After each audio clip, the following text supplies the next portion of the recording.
Hello and Happy New Year. Let's see where a lot has happened since we've met last. Um, two different holidays, at least here in the States. It is still mostly dark this time of year where I am, except right now, for some reason, it is nice and bright and sunny. I think it's trying to tease me while I'm indoors playing a board game online. It's like, hey, you know, right, well, as soon as you get done, we'll get cloudy and rainy again, and you won't see the sun. But that's fine. That's fine. I've learned to live with it up here. So it is a new year. It is a new year, and it's time to explore new horizons. So I thought it was a time for a seafaring critter game. Of course, this is. Excuse me. I am getting over something, so if you hear me clearing my throat a lot, that's probably why. I'll try to my best to minimize it. But in Everdell, Farshore, Everdell's part of the Everdell franchise. You've probably heard of it. It is an adorable, extremely popular franchise with really surprisingly good, crunchy gameplay, which is why it's got legs. I'd say it's up there with, in my opinion, with the Wingspan or Asterisk Span game franchise in terms of its popularity and its compelling gameplay and its accessibility. And if you haven't played Everdell, but you have played Wingspan, you should play Everdell. It isn't quite the same engine building experience. There are engine building components to it, as you'll see during the game.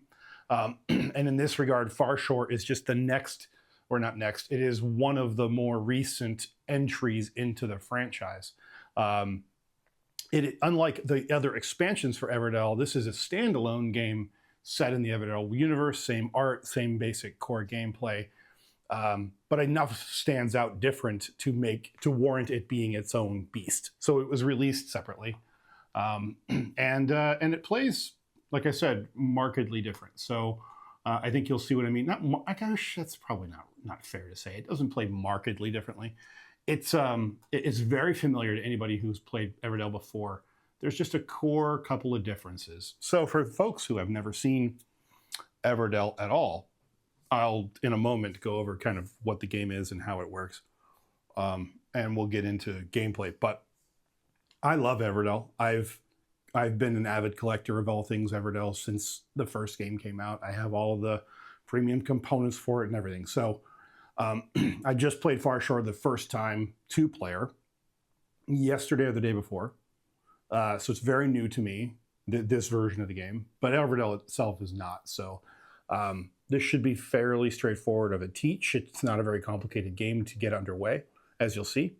I think the only thing that's going to make me stumble a little bit today is going to be managing the solo, which I have never played before. So I'm going to be looking at the rules a lot for the solo mode. But the core game, I'm very up to speed on. So I think we can get into that. But before we get started, I will, well, actually, as is one of my favorite customs, I'll quickly read the kind of tee up for Everdell to kind of get us in the mood. The forever sea is calling. The rugged coast of Everdell Valley is a land brimming with adventure and mystery. Stalwart sailors search for bountiful islands and valuable treasure. Dutiful monks inhabit abbeys and scriptoriums, meticulously translating and illuminating. Hard-working folks gather resources and build their cities in unison with the ever-changing waves of the mighty ocean. This is the country of Farshore. Through each season, you will be leading a crew of critter workers to build up a prosperous city and to explore the enchanting ocean beyond. You must plan your actions carefully in order to build and to sail, for only by adapting to the winds of change will you succeed. The wind is high, the sun is breaking the horizon. It's time to set sail for adventure. So, in this version of the game, we have some core resources. We have driftwood here. We have seaweed. We have sea stones. Are we deciding to be jittery today? A little tiny bit, not too bad. Sea stones, and we have mushrooms. So those will be the resources we're going to be collecting, generating, and then spending to expand our city and earn ourselves some points. Points in this game are denoted by this little seashell icon. You'll note it's running around the outside of the board here. And anything you see with a number in it are points you collect at the end of the game. There are point tokens and there are seashell tokens for those points. They look like that, little white seashells. You might see me collect those throughout the game. I didn't bother the last time we played this. It was very easy to just kind of total it all up at the end of the game and be done with it. I didn't really need it. I didn't find that I needed the tokens, but they're there in case it's valuable or helpful. This is, let's see, what else? Oh, right. We should probably just start talking about how the game works. This is a worker placement game, and a very straightforward worker placement game. Most of the positions on the board are fixed. They are the same every game you play. There are some areas of variability, which is nice, keeps the game playable, over the long term in terms of replayability and not getting stale. These stacks of tiles here, we'll get into what those are in a moment. They're called, I think they're just called scrolls. What are they actually called? Let me get the real name. I think they might just be called scrolls. No, they're called maps. Okay. So these are little map tokens. These are the same every game. The makeup of them changes based on player count. So this is set up for a 2-player game now. They go down in value the lower in the stack you get. So it behooves you to get there first to get better points than everybody else. These are windrows tiles. These kind of dictate how your ship moves around the board and when it moves. And these change. These are shuffled per stack. There's an A stack and a B stack. And they're shuffled every game you play. So the order of those will be different every game you play. And the combination, therefore, of them will be different every game you play. So right now, if I play a common card, or if I play a card with this symbol on it, this little paw print symbol, in fact, it looks, I'll get in closer. It looks like that, a little paw print symbol. That's a common symbol you'll see throughout Everdell, by the way, is these kinds of core symbols. If I play both a common and a paw print card, then my boat will be able to move 2 spaces. If I only match one of those, then my boat will move 1 space. Why do we care about moving the boat?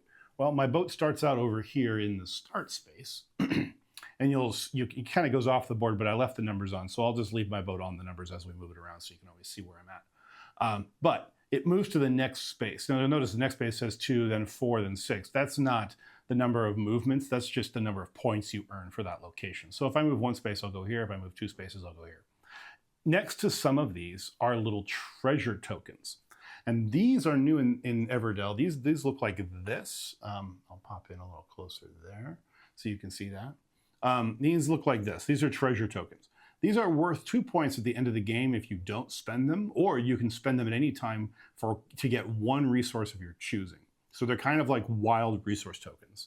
So you're collecting these, trying not to spend them, but they're very flexible, very helpful to kind of get you out of a jam once in a while.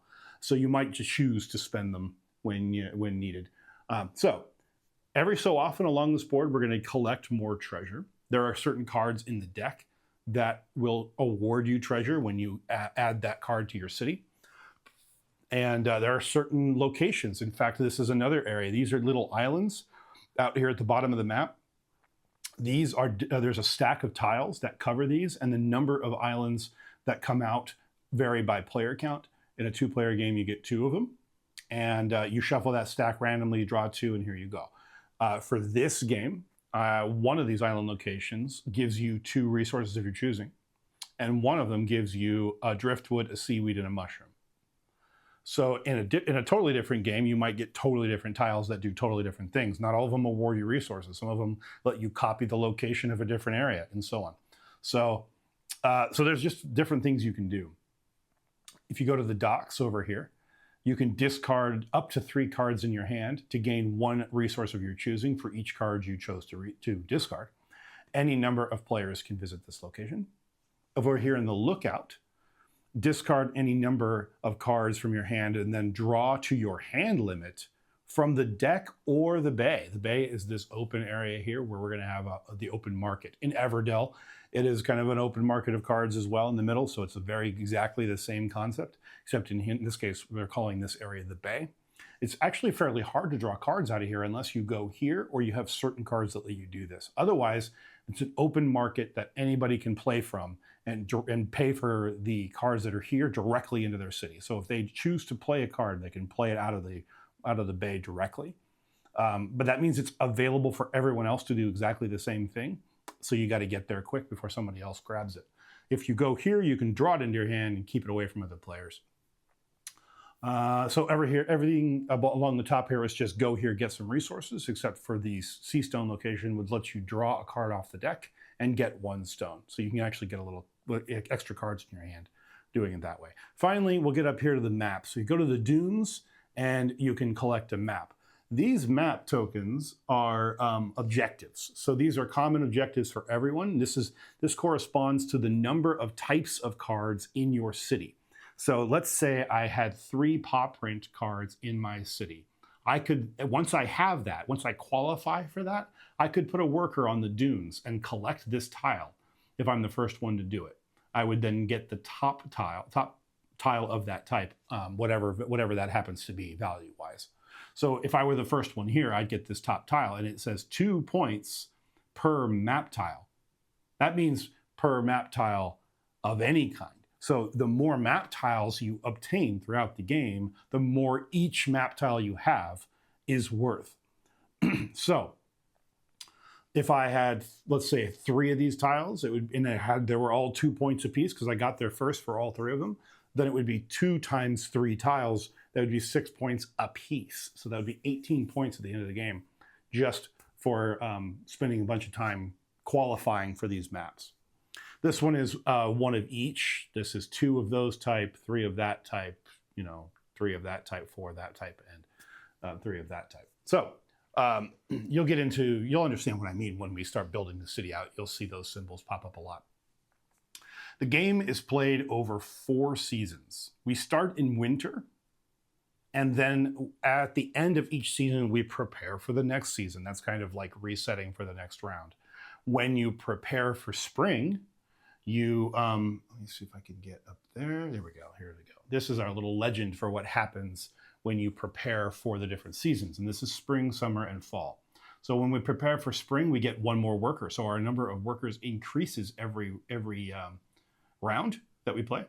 And then in any production buildings, these green leaf buildings that you have, these constructions in your town, in your city, if you have those in your city, each one of them can be executed again, assuming you have the necessary prerequisites to execute it. So you're going to be looking to build these early and then make sure you continue building them because it happens again in fall. It does not happen in summer though. So it produces in spring and in fall, does not produce in summer. And if you are the last player to start to prepare for spring, then you cycle these windrows tiles and they change every round. So you're going to see every tile in both stacks throughout the game. There's only 4.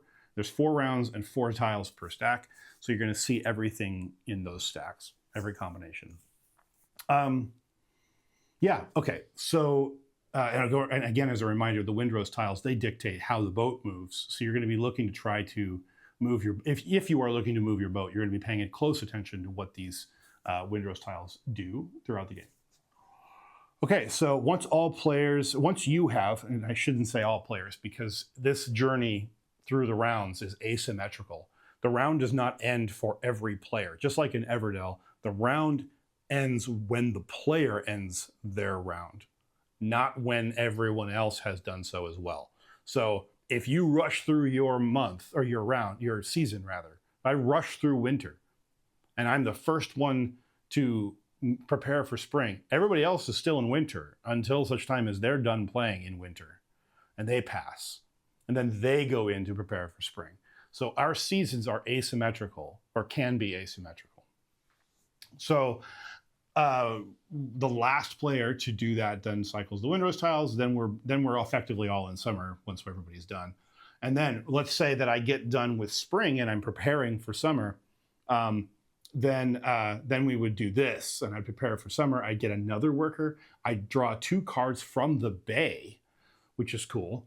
And then the last player cycles the windrose tiles, but oh ho ho, preparing for summer means it's high tide. That means the random islands that are dealt randomly every game you play, the stacks of tiles we put out at the bottom of the board, those 2 islands flip over. They become disabled after the last player prepares for summer. So you really only have those bottom islands for your first round in winter and your second round in spring. After that, you might still get them a little bit in summer, depending on how long it takes your other players in the game to finish up their spring and prepare for summer. But once the last player has prepared for summer, those islands vanish under the water.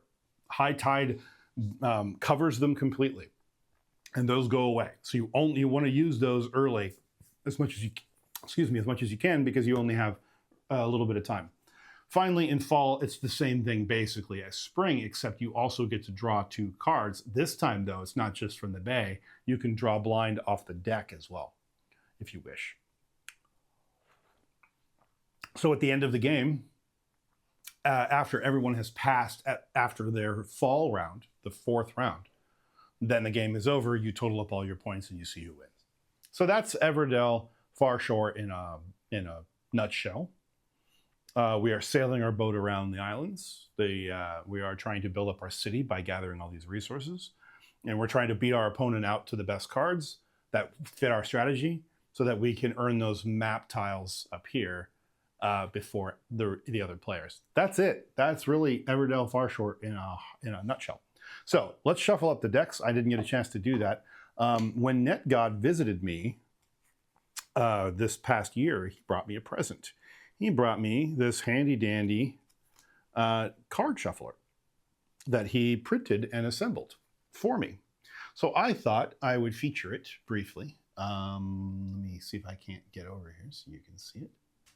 Yeah, kind of, sort of. I guess I can just set it on the table since it doesn't have cards on it right now. I'll just do that. This is a handy dandy little card shuffle. You can kind of barely see it. In fact, I'm gonna quickly, before I start shuffling those cards, I'm gonna do one thing I forgot to do. I'm gonna make sure the stream looks okay. Looks like it does look okay.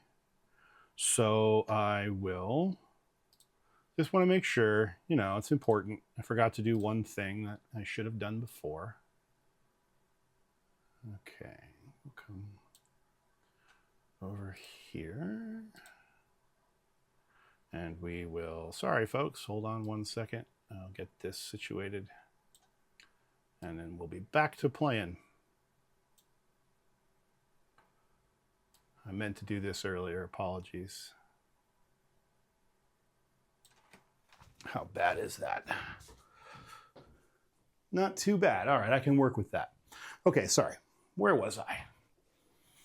All right, I can at least see now. That's good.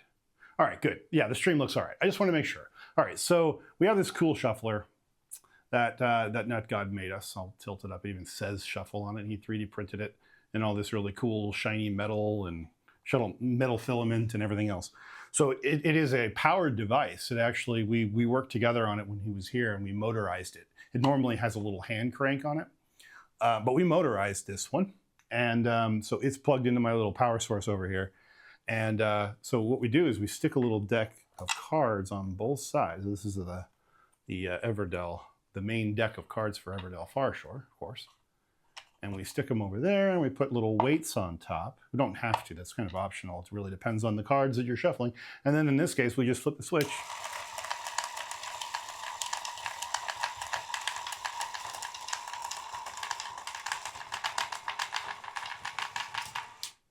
And voila. We have a shuffled deck of cards. Pretty great. And it works much better than, I think, as good or better than your standard commercial deck shufflers. You can kind of see, if you look carefully, just how well that is shuffled. That is almost every card, if not occasionally 2 cards. And that's it. So if you're dealing with a card game kind of, if you're really heavy into card games and you have a 3D printer, you should seek out this model. I will see if I can remember. If you need me to, I can. But ping me if you want. It's links.megashop.com, and you can find my contact form there, and you can reach out to me. If you would like to know this model, I'd be happy to dig it up for you, and you can print one for yourself.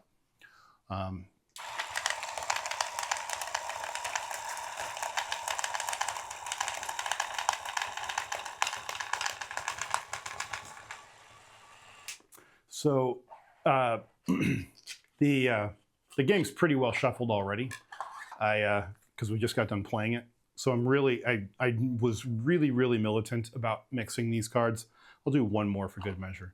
The first time around, so I'm just going to do 3. I'll do 3 shuffles this time, just to give myself a reasonable amount of randomization. But you don't see a ton of cards every time you play, but here we go.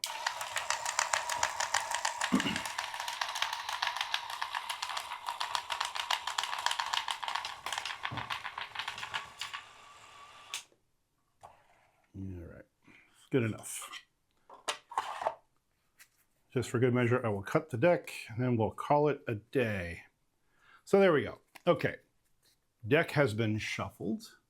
We'll put those in its spot up here like they said to do. Shuffler, you have done your duty, so you can go off and relax. All right, so we have the solo setup down here. This is, what's he called? Captain Crab or Captain Claw, something like that. What's he called? He's called...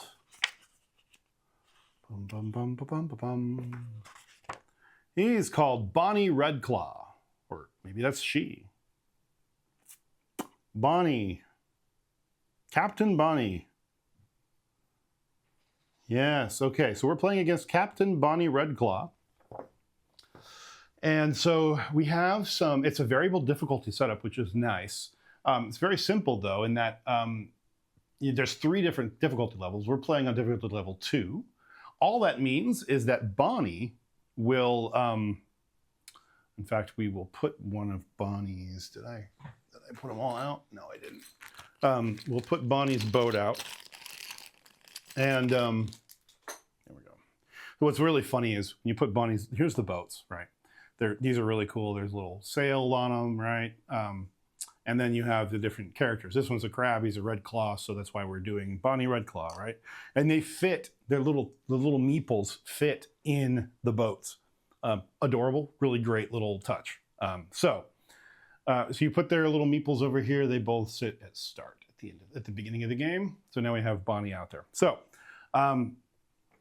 anyway, as I was saying, on difficulty level 2 for Bonnie, the boat, every time Bonnie gets to move the boat, or their boat, they get to move 2 spaces. The easiest is just move 1 space. And most of the time for me, I'm only going to be able to move 1 space as a human player because I have to match both of these conditions in order to move twice. So Bonnie gets to move a little further, a little easier. That's difficulty level 2. Again, there's 4 levels. So the later ones, stages 3 and 4, difficulty levels 3 and 4, introduce weather cards. And you can do this if you want. If you're a glutton for punishment or you don't mind abuse, you can pull out these weather cards, and these apply to you, but not Bonnie. So it's a double standard, and all they do is limit you further. You don't gain things. You don't discard. You have to discard. You gain 1 less of certain things while that card is active, and so on. It felt artificial to me. It doesn't feel like the standard gameplay loop. So I want a more human-like opponent. So I'm just going to choose to play with extra movement and not use the weather cards. But I wanted to highlight them and show you what they are and how they work. I just didn't feel like, for me, it makes sense to play it like that. So I'm choosing to just play it on the bold level, which is level 2, just extra movement. Bonnie has, the Captain Bonnie Redclaw has its own deck of decision-making cards, which we will get into as we play. Bonnie also will gain workers throughout the game, just like we do. We have little anchors. These are little metal anchors, which I thought was surprising that came in the game at all. They're nice metal anchor tokens. They're very nice. These anchors I have, but they do not. They let me have a one-time benefit, and it's better to show you what those do in context. There's a one-time benefit per use, and you don't get them back. So once you use them, they're done. You only get 3 for the whole game, and it lets you play cards for free in certain circumstances. So that's just a little leg up that you get that the AI does not get. In a normal multiplayer game, all the players get the same number of anchors, so it's an even deal. Okay, I start with the game with 5 cards, and the AI starts the game with 2. So I'll just put their cards down here, no biggie. And then I'll draw my 5. Now, in the normal game, and this is true in the solo game too, during setup, your initial hand of 5 cards, you have the option to just discard the whole hand one time and draw a new hand. If you choose to do that, then you're stuck with the second hand. You don't get a chance to discard that hand at all. But it gives you a little bit of freedom to be like, I just got a crap draw, and I'm going to take a mulligan and draw again. In this game, there is a hard limit of 8 cards at all times. Unlike most games that I've played, when there's a hand limit, it's always if by the end of the round you have more than the hand limit, you must discard down to the hand limit. In Everdell Farshore, that hand limit is solid. You may not pass that hand limit at any time. If you do, you have to disregard the cards you would have gained. Full stop. For any reason. So if another player were to give you cards, they have to discard those cards instead. If you were supposed to be able to draw 3 cards, but you only have room for 2, you only get to draw 2. Full stop. So there you go. So I have my 5 cards. I can draw up to 8. So I have a little bit of breathing room. Let's see what we got. Let's come over here. In fact, I'll get rid of the rule book for a moment. I'll just gently place it there. So what I will do is I will come to, where are you? This one? Did that work? Did it not work? No, it probably didn't work. Okay, we will come over here instead. Okay, so maybe we will. Maybe we won't. We'll come here. There we go. Okay, so there's our little player board area. So I thought we'd get a little closer in. Let me, I might even pop in a little closer than this. I'm just going to quickly, this is where we're going to play our cards. I just want to double check to see if we're going to have room to show them all. That's going off at an angle, isn't it? Okay, well, 1 second. I just need to briefly, will I have room if I do this? Does that work? Kind of, sort of. Okay. Okay. What's going on here? Aha, okay. 1 second. I'm just gonna adjust things a little bit. We'll go like this. Okay. All right, just want to make sure that you guys can see these and that we're good. It doesn't have to be perfect, it just has to be good enough. In fact, I might, just for the sake of being able to push in a little bit so you can see these more clearly, I'll do that. And then what I'll do is I'll see, they don't have to be in a grid or anything else. You can play up to, throughout the game, you can play up to 15 cards in your city. And that's that. There isn't any kind of adjacency or anything like that. So I think you can see that. I want to see just how good you can see that. Yeah, it looks like you can. They're a little bit washed out in that one pocket. There we go. That's better. Okay. Why can't I read those? Can you read those? Looks like you can read those. I'm going to just take a gander at the screen, my bigger, larger screen, make sure I don't want to get into the game and then find you guys can't read those. So you can't see. Why can't you see that? That's odd. I'm showing that that's what's on the screen. And you are not. Maybe you are. Oh yeah, okay. Okay, good. Yeah, you can read that to a degree. It's a little, it's yellow, it's washed out, but you can see it. I don't know why it's so yellow, but let me quickly just see if it'll adjust itself. If okay, let me see how good that is. That's much better. Pardon me for that problem. That is much, much, much better. Okay, all right. Crisis averted. For a moment there, I was a little worried. Okay, so we'll shift those up here. We'll shift these up here. Okay, all right, now we're cooking. All right, so this is where we're gonna be playing cards. So these are actually kind of set out in my city right now. That's not actually the case. They're in my hand, but I'll just show them for the sake of demonstrating what these cards look like. So the 5 that I was dealt is a unique construction, which is a shipwreck, which has that little like kind of vagabond, traveler stick with a bag on it, sort of icon on it. It's worth -1 points at the end of the game. But in the fine print here, it says, does not take up space in your city. So it acts like it's free space. Discard a construction from your city to gain 1 treasure. I don't like that card. Scriptorium, a common construction. It costs 2 driftwood and a sea stone. It is a production building. It is worth 2 points at the end of the game and may draw up to 2 cards from the bay and up to 2 cards from the deck. If I built that early, I could draw a bunch of cards.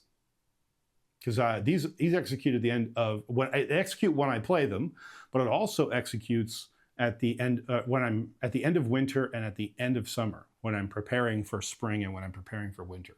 These will both execute again, so it'll give me more cards. And because I get to draw 2 cards from the bay, I might be able to kind of lock in some cards into my control and keep them away from my opponent. Customs Office. This is a pretty cool, flexible card. These execute whenever you meet those conditions throughout the game. So they're kind of like player powers once you build them. And this one costs 2 driftwood, 1 seaweed, and 1 sea stone. Is 3 points at the end of the game. And after you play a card, anytime after I play a card, you may give 1 card to an opponent and gain 1 point and draw a card. So I can just be like, here, take this card, and I will gain a point and draw a new card anytime I do that. But it's only after I play a card myself can I do that. So in this case, let's say I didn't like this. Remember I had said I didn't like this shipwreck card.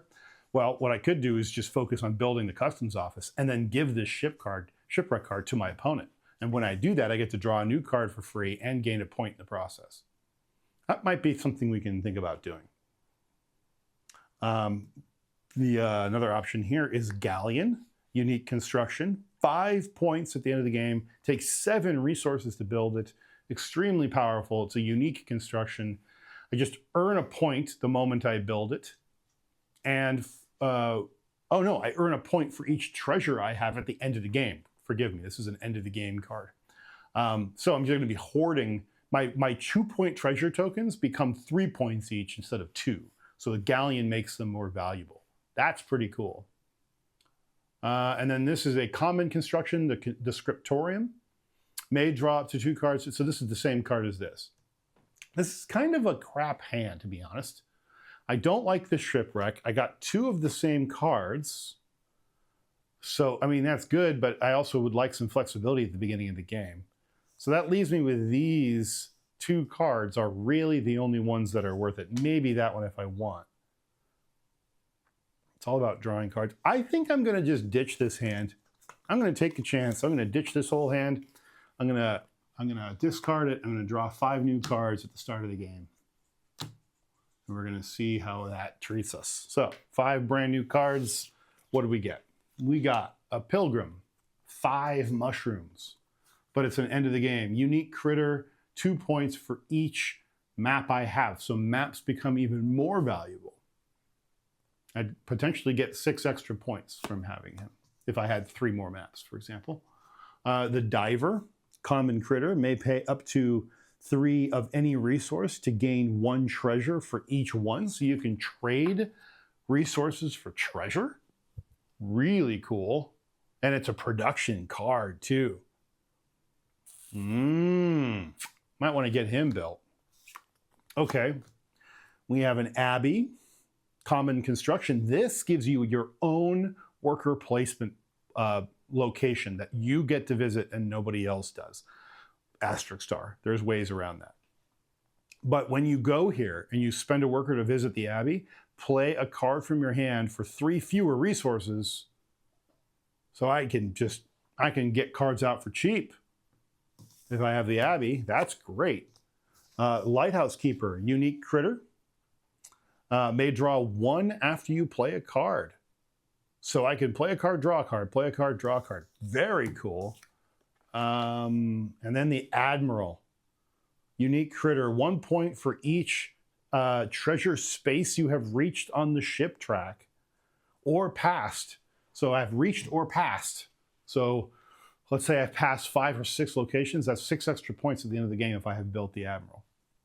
This is a much better hand of cards. Okay, we have our cards. The AI has its cards.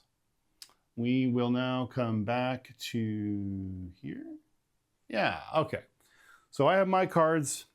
The 2 cards has been dealt to the AI. I think we're ready to go. Yeah. Okay, so let's get into it.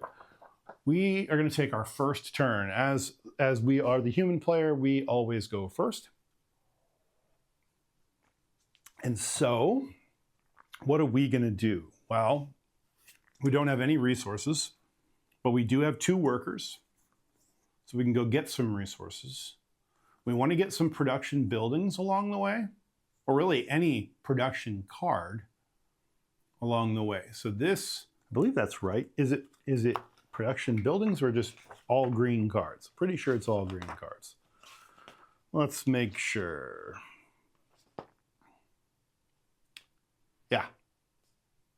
Yeah, all cards. Okay, great.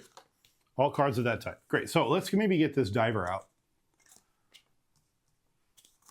Let's see. This is the diver I'm talking about. We'll get that diver out, I think.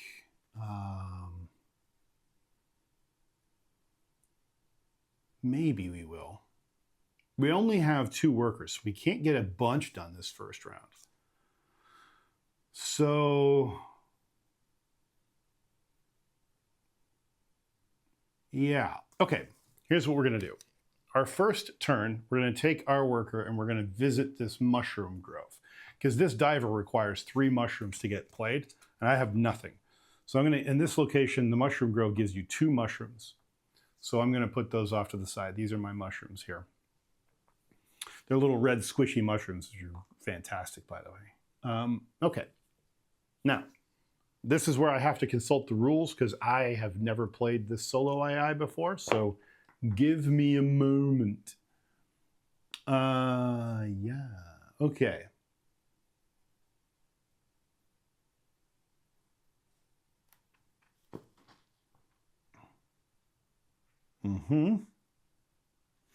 Cap, she is always the last player. She will only prepare for season after all human players have prepared. Oh, so she's always going to be the last to prepare for a season. All other rules for solo remain the same.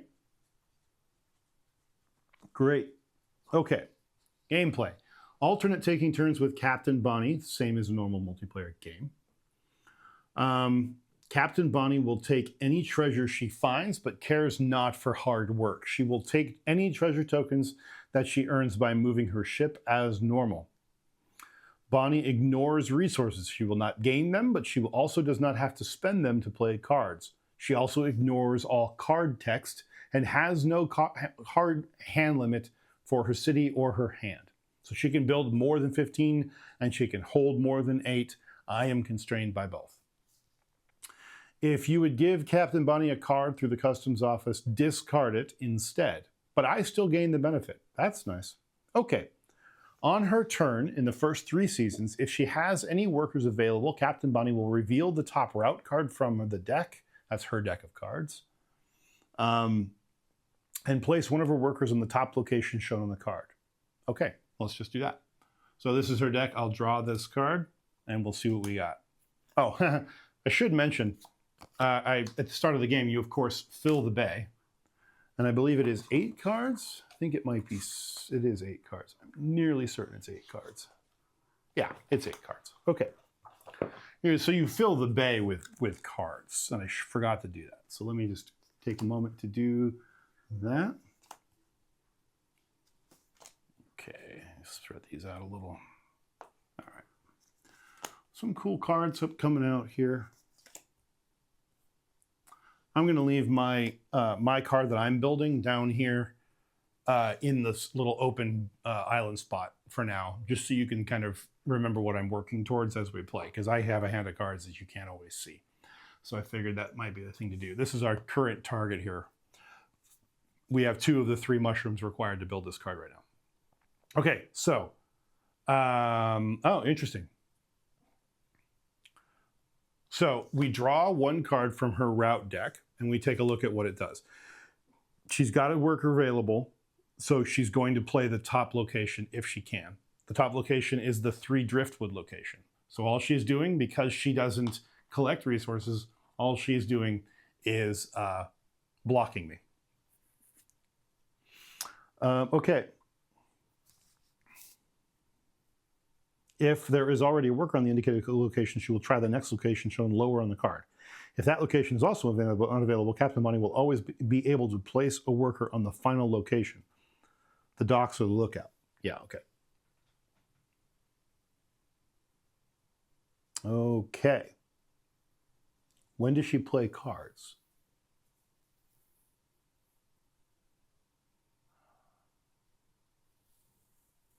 I don't know. After she has no more workers, she plays cards. Okay, great. Okay, so that was her whole turn, I think. Yep. Yep. Okay. Mm-hmm. Mm-hmm.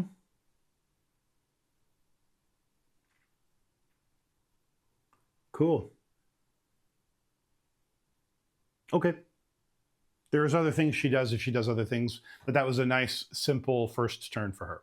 So we'll just discard that card. That was her first action. My first action, or my next action, is to come down here. This island gives me 1 mushroom, 1 seaweed, and a driftwood. And I only need 1 more mushroom in order to build this diver card here. So we're going to take our other resources. These little seaweeds, by the way, they're fantastic. They're rubbery. You can't really see it, but they're rubbery, and they're little tiny little bundles of seaweed. I absolutely adore these components. Okay, so I have my little bundle of seaweed down here. I've got a driftwood and 3 mushrooms. I'm out of workers, but you don't need a worker to play a card. You just need workers to go to these locations and get resources, or change the number of cards in your hand, or whatever. Next turn, I'm going to be looking to play the card, play this diver. So that's my current plan. Let's see what she does. She is going to the mushroom location, but she can't because I'm already there. So she's going to go next down is the seaweed location. So she's going to block the seaweed location. Not that it matters to me. I have no more workers. But I've managed to dodge her attempts to block me, which is really cool. All right. So I've done that. Mm-hmm. And now what? Now I play a card. So I'm going to spend my 3 mushrooms that I've accumulated, and I'm going to, in my island here, or in my city rather, I'm going to leave this open so I can remember how to do this. So this is our first card we played. We played the diver. And now for the rest of the game, actually now that I built it, may pay up to 3 resources to gain 1 treasure for each. I'm going to pay both of my resources that I have to gain 2 treasures. Am I? I could. Part of me thinks I should. I think I will, because if nothing else, I can use them for wilds. And I'm not locked into having them as seaweed or driftwood. I can use them for seaweed or driftwood if I want, but okay, there's our 2. And I did that because I just played the diver when you get to execute that when you play it. Okay, so we have this diver in my hand. All right, or in my city rather. Okay. All right, now let's see. What does she do? She just takes another turn. She wants to go to the seaweed location, but she's already there. So now she goes here. That's different. What does that do? Place her worker on any red card in her city. She has no red cards. What do you mean? What do you mean red cards in her city?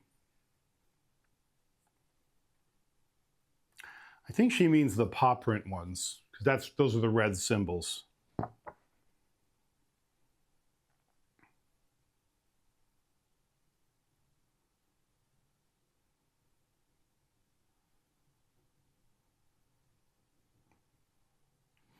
Yeah. Okay. Let's see.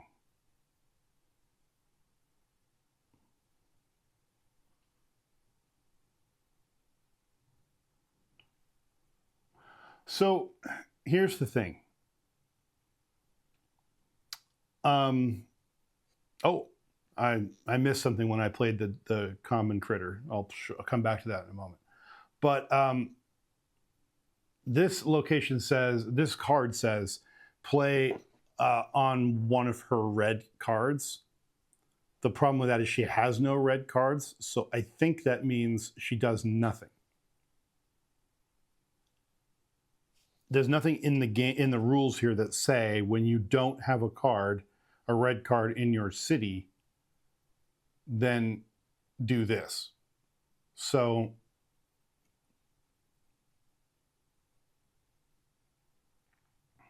yeah.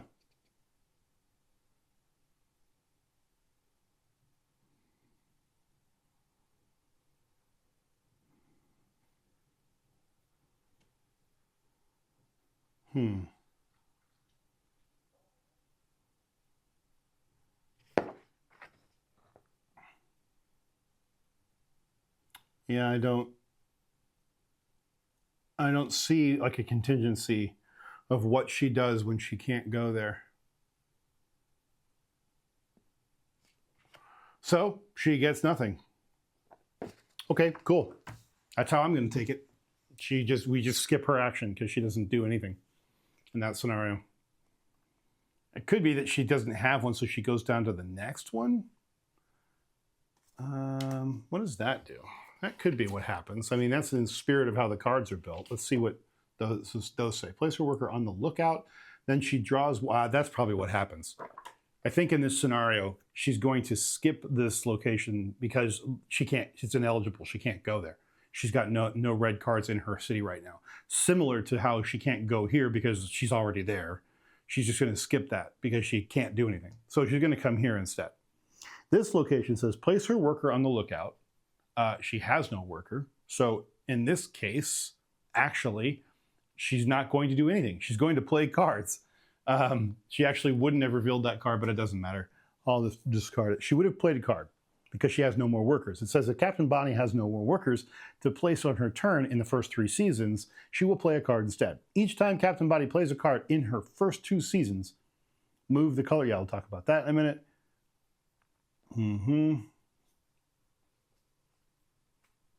Okay. All right, before we resolve this, let me backtrack and talk about what happened when I played this diver. I played a common critter, and right now in this game, the current Windrose tiles are common and or red cards. So I played a common critter in production, so it doesn't match both. It does match common. So because I matched 1, I get to move my boat 1 step. So I will take my boat and I'll move it down to 2 right there. So now I'm ahead and Captain Bonnie's still on 1. Okay, now back to finishing Bonnie's turn. She's going to play a card. And let's see.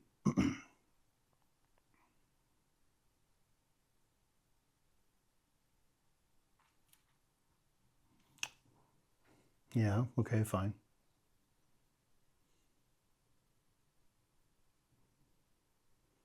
Oh, interesting. Oh, I have this backwards. Okay, fine.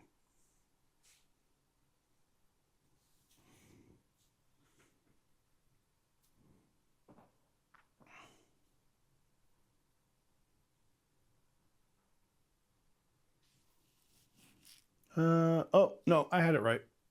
Bottom of the card.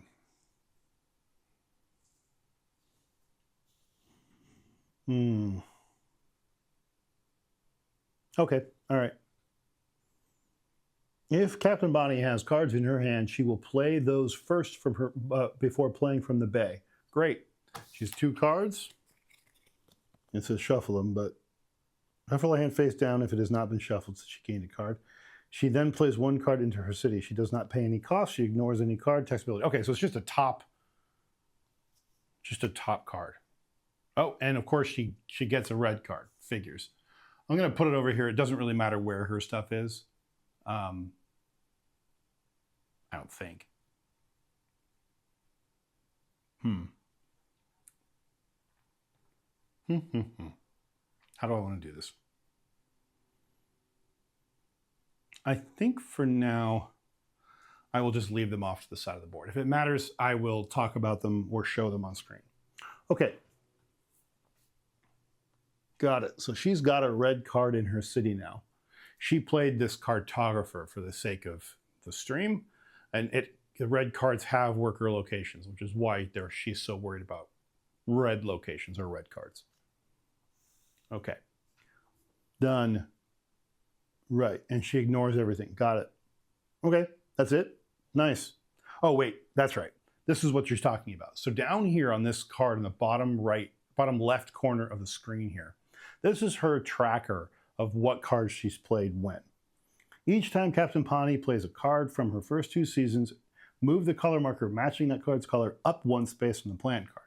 So she played a red, so she goes from 4 to 3. Don't know what that means, but she has moved one of those tokens.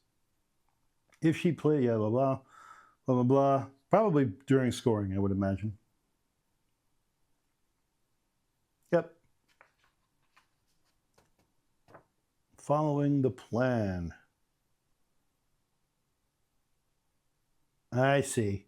Okay, so this card helps to track the kinds of cards she's interested in when she gets to draw cards from the bay. So this will change and modify over time as she's playing cards into her city. That's the reason why we're tracking what she's playing. Okay, not very complicated actually. I'm just learning how her cards work and what her logic is. But I like it. Okay, what else do I want to do? It's my turn now. She, by the way, played a unique critter. It is a red critter, not a common critter. So she does get 1 point on the Winrose tile. She doesn't match both, but she does match 1. So let's see what happens when she matches 1.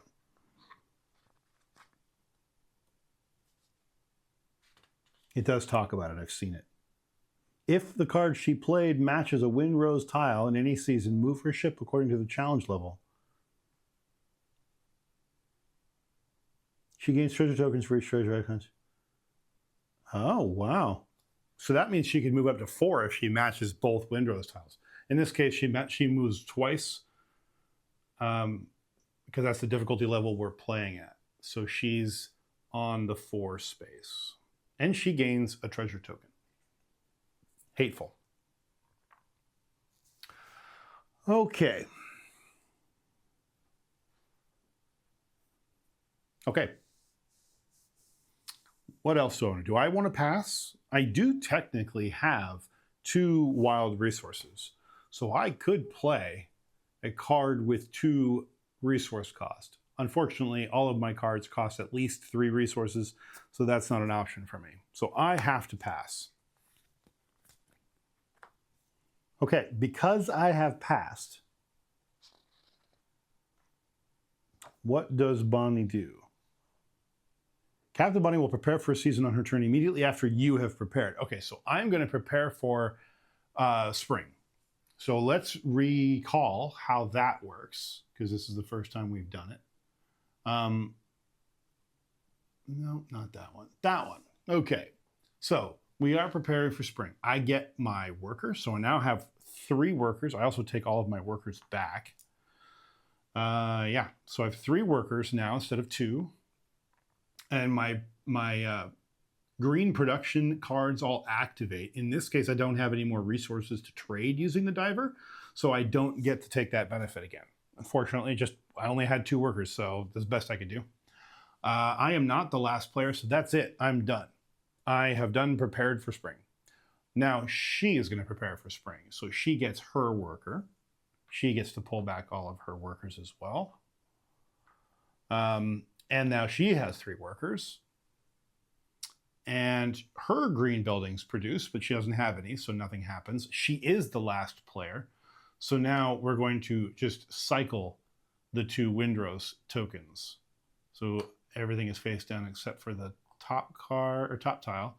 So we're going to flip these. This says any critter in spring. And it has the little blue icon on the other one. It looks like that. So any of these blue cards and any critters will move the boats for this round. If I played a critter that has that blue symbol, then I get to move my boat twice. She gets to move her boat 4 if she does the same thing. So yeah, okay.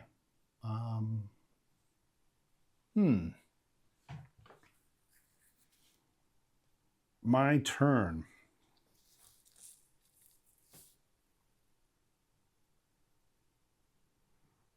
I guess technically I could have played a card from the beach, but I kind of didn't want to, because see, I could have. But why spend those if I don't have to? And I didn't have to. I could have played this beach sled, which was 2 seaweed, and that would have earned me 2 driftwood when I played it and when I prepare for spring, which would have happened immediately afterwards. So I would have ended up with 4. But that locks me down into driftwood pretty hard. So not sure I really want to do that right now. What I might want to do instead is play this lighthouse keeper. May draw a card after you play a card. That's pretty good. Or we could get this abbey and make it a worker placement location for myself. And every time I go here, I play a card from my hand for 3 fewer resources. This is what I should do. So for my first action, I'm going to come here and get a sea stone, and I'm going to draw a card off the top of the deck. What did I get?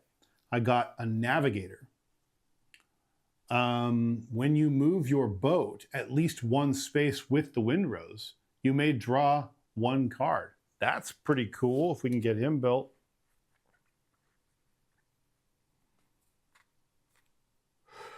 Well, see, the Abbey's cool, but this lighthouse critter, this lighthouse keeper, he is a blue icon and he's a critter, so I get to move my boat twice when I get him played.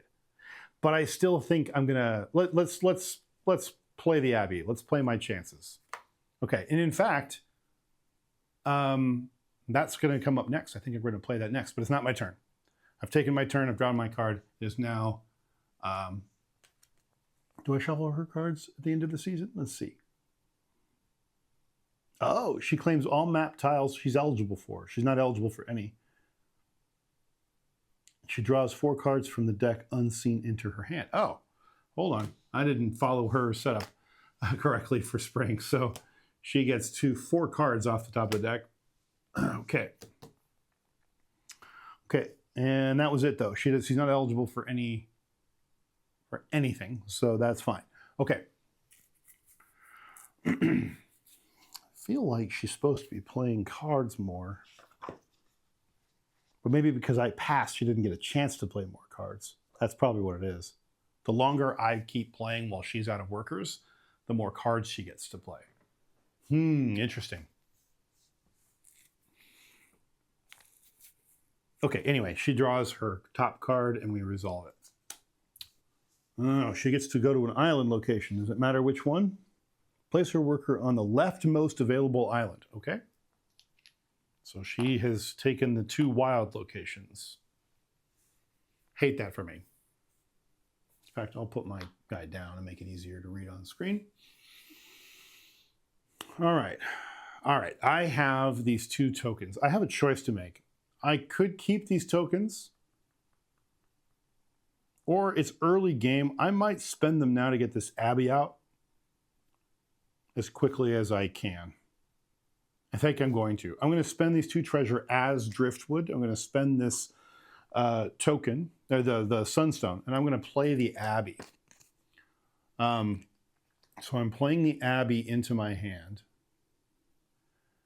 And that is a red common construction. Does not match any of the Windrose requirements, but it does now give me a worker placement location in my city for the rest of the game.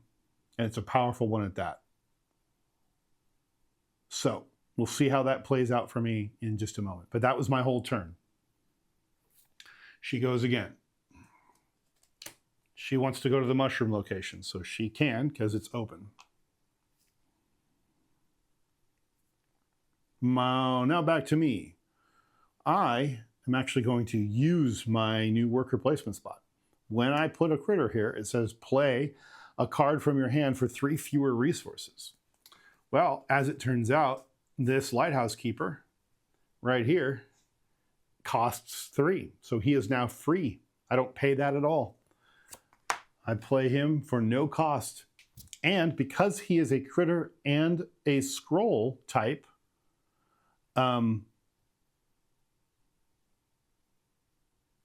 I get to move the boat twice. The benefit I get for having him is it says may draw 1 card after you play a card. That's from here on out. So I don't get to do that right now. I get to do that for every subsequent card that I play.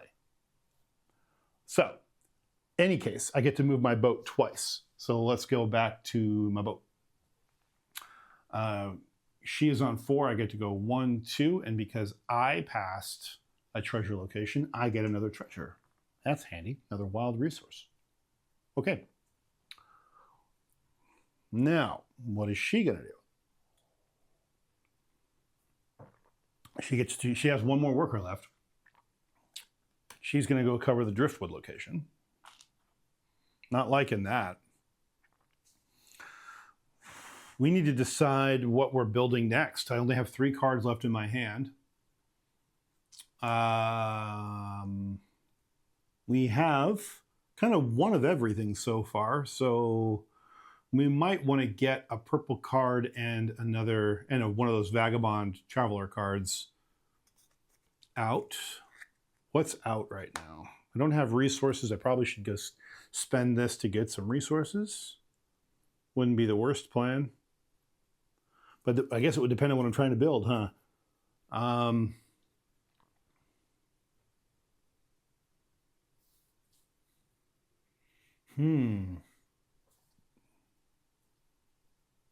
Let's see. We can come here. What are our options? Welcome in, everybody. Playing a little bit of Everdell Farshore. Okay, we're trying to decide what we're going to play next before we decide what kind of resources to go after. This is looking pretty good because I can use the wild treasure token I just got to use for the sunstone or for the sea stone location or requirement and get the post office built. Discard any number of cards from your hand, then play a card that for that many fewer resources. That's pretty powerful.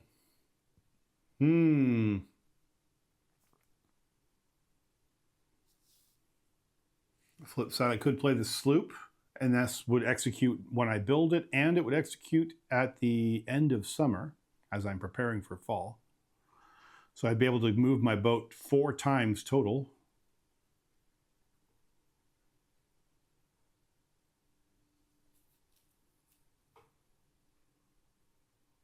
I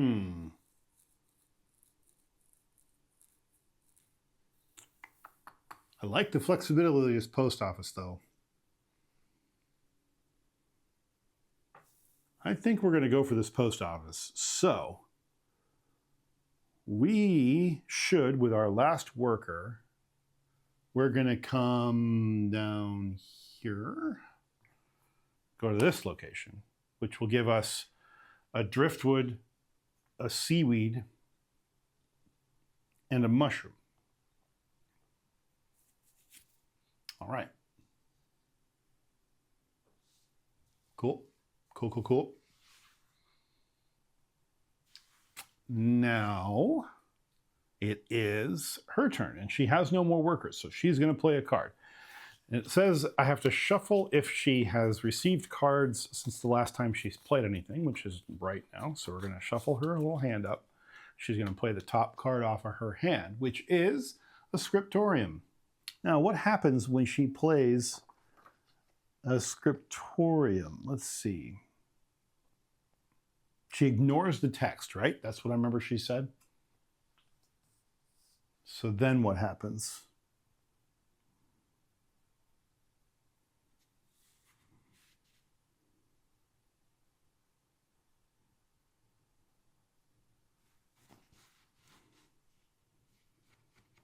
She ignores all card text and has no limit.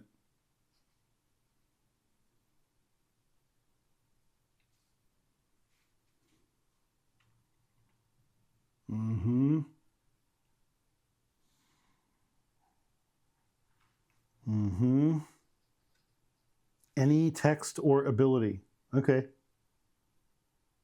All right, very simple. Just want to make sure I'm not missing a trick. She did play a green card, so she's going to move up on the green track here. Okay. Okay. That's that. I have resources, so I could play a card, and I think I'm going to.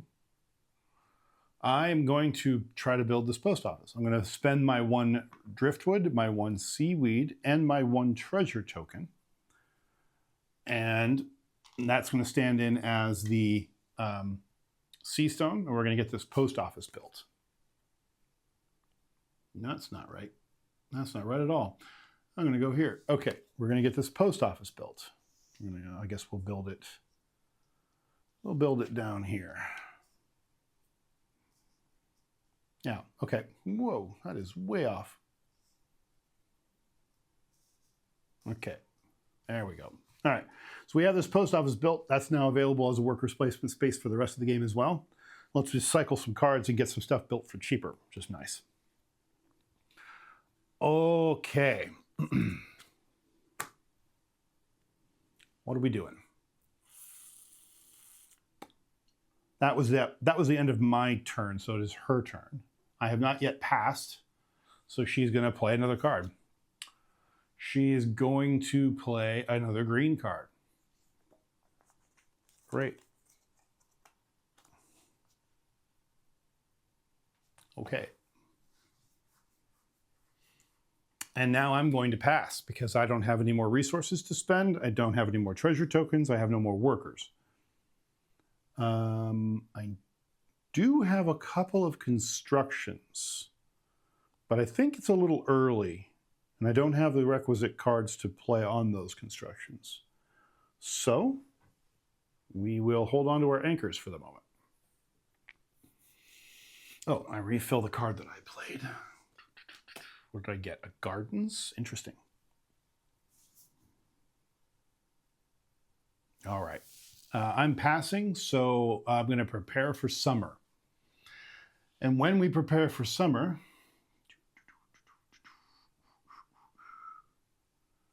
we get another worker.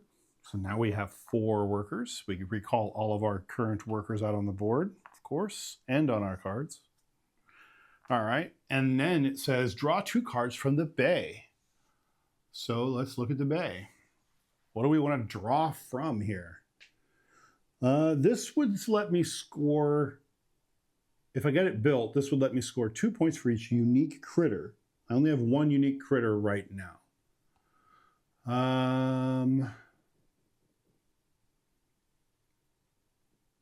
By the way, unique cards can only be built 1 time per type in your city. So once I build that lighthouse keeper, I can't have another lighthouse keeper in my city. Well, if I were to build this gardens, I wouldn't be able to build another gardens. But common critters and common constructions can be built multiple times. So keep that in mind. If I liked this diver a lot, I could build multiple divers if I wanted to. Okay, what do I do? These are all fairly blasé.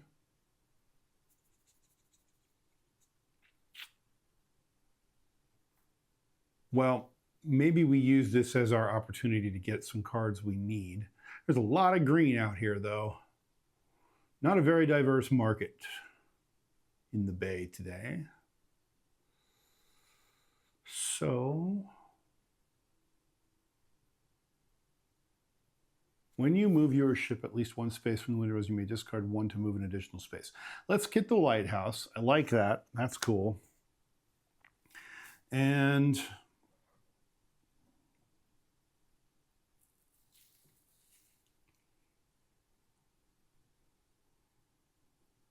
maybe we go for the scavenger because it is easy to get out. It's worth 2 points, and it gains one resource of your choosing when you build it and when green executes, which will happen at the end of this season. So, okay, those are the 2 cards that I drew for preparing for summer. The last thing we do is all the last player stuff. So that's going to happen for the other player. So my cards are, by the way, my hand is currently at 5 cards. Hand limit is 8, as a reminder. Okay, now what is she going to do? She's going to prepare for summer herself. So she's going to get her worker.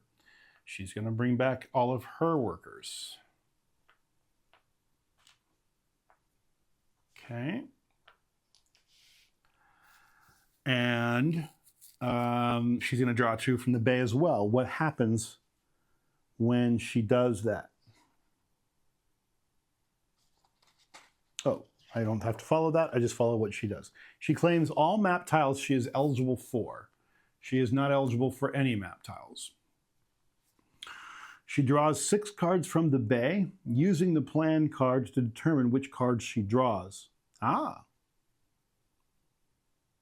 6 out of the 8 she's going to draw. Wow.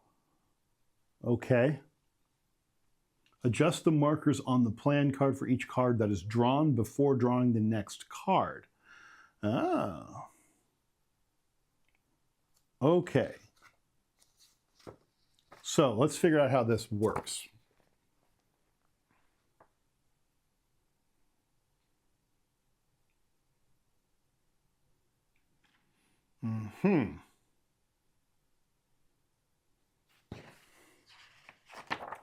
And it says, described in following the plan. Got it, okay. Use the plan card to determine which card she will draw. She will pick one matching the highest color marker still on the card. Huh, interesting. Okay. So, what that means, what that tells me it means, is we're going to scoot that down slightly because I'm going to need some room above the card. Okay, so, yeah, as she draws from the bay, adjust the markers up to reflect what was played as described earlier. And is she drawing into her hand? Yeah. Yep.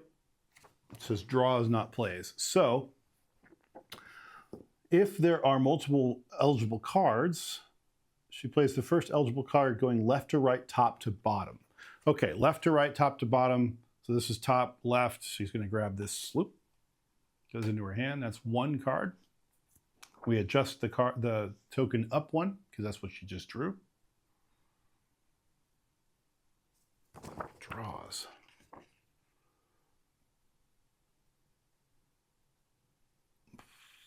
Huh.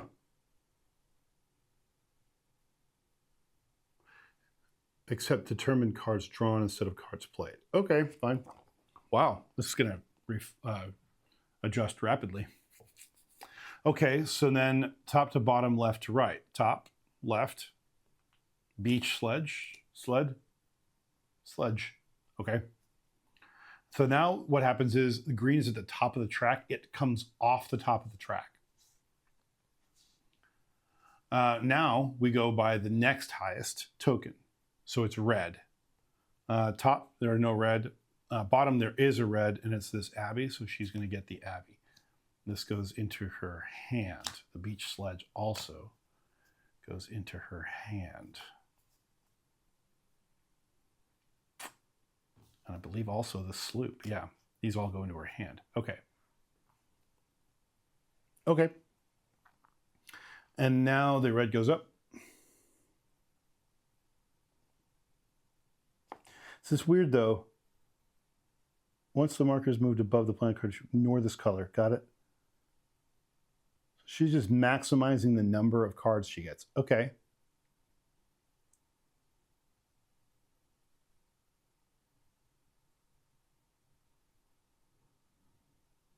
Okay, so from here on out, here's how this works. She's supposed to draw 3 more cards, but those colors are not available. That's not true. The purple is available. And so is the blue. So she's going to draw the blue, and that's going to go up. And then she's going to draw the purple, and that's going to go up.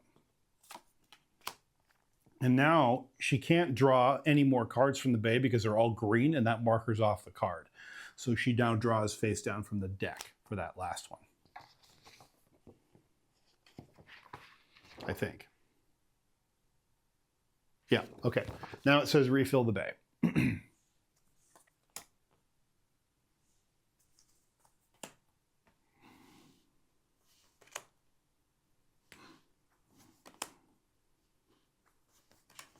Wow, that was eventful. Now she will qualify. Well, no, she won't still because she still hasn't played any of the requisite cards. All right, fine. She has now finished. No, she hasn't finished. She's going to now cycle the windrows because that's what the last player does. And that is construction. And this is green. So green constructions, production constructions. And now it's high tide. So our fancy randomized islands are now out of play. And now it is summer, and it is my turn.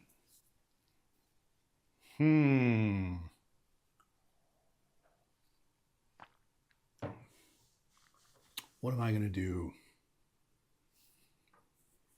Got a whole host of new cards out there. None of them match the type of card that I need. Very frustrating. I have 5 cards in my hand.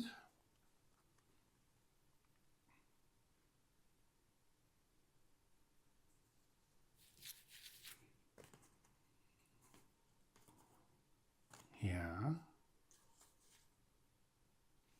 I have 4 workers this round.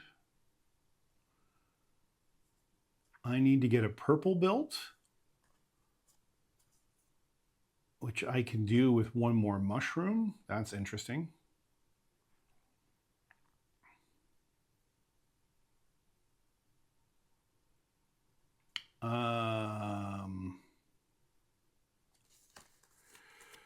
For each common critter, I have 1 common critter. For each unique critter, I have 1 unique critter. And constructions are good for me right now. Any green constructions? Yeah, there is the tangle raft out here for 2 driftwood. Gain 1 seaweed. It would move my boat 2 spaces, which would mean I get another treasure token.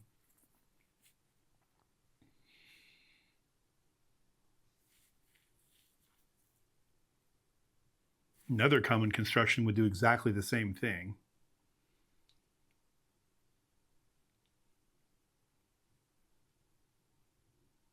So it looks like a lot of driftwood. So I think we're going to get some driftwood. We'll go there first, get 3 driftwood.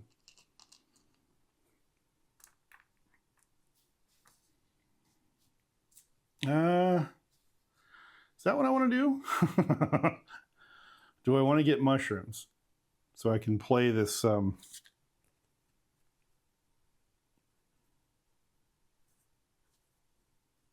Yeah, no, I do want to get the driftwood. Okay, what is she going to do? She's going to visit an island. She can't visit an island because they're gone. She is instead going to visit her red card location. Now, that's the first time we've done one of those because she can actually do it. What happens when she visits her red location? When placing a worker on one of her red locations, instead of activating the card, she performs the action indicated on the route card. Okay, so the route card said move her boat 2 spaces. Okay, fine. So she's moved her boat 2 spaces, and she gets a treasure token.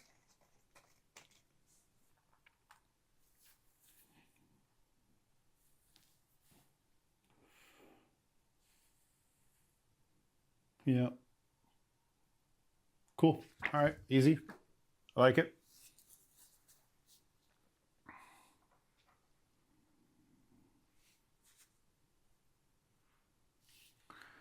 Yeah. Okay. What am I going to do?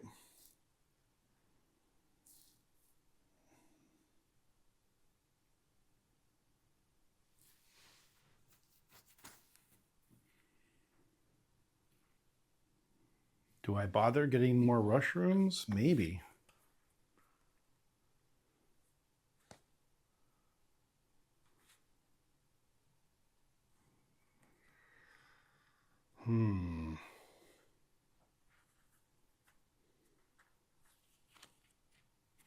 No, let's play this. Let's get the... Well, hold on. Yeah, okay, we're going to put our worker over here on the Abbey. And it says, play a card from your hand for 3 fewer resources. We're going to play this lighthouse, which is 1 driftwood and 3 stone.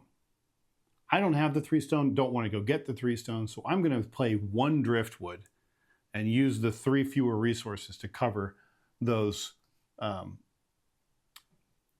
stone requirements. So now I have 2 driftwood left, but I got that lighthouse built. And that gives me the ability to, when you move your boat at least 1 space with the windrows, you may discard 1 card to move an additional space. That's going to be super handy for moving our boat a lot. Okay, that was pretty good. I like that. She's now going to play a card. She wants to go to the driftwood, but she can't, so she's going to try to go to an island, which she can't because they're covered. So she's going to go to the docks and move her boat 1 step.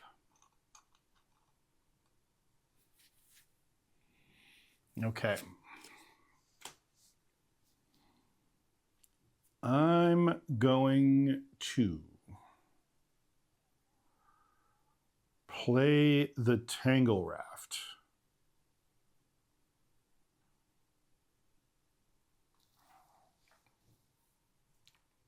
Yeah.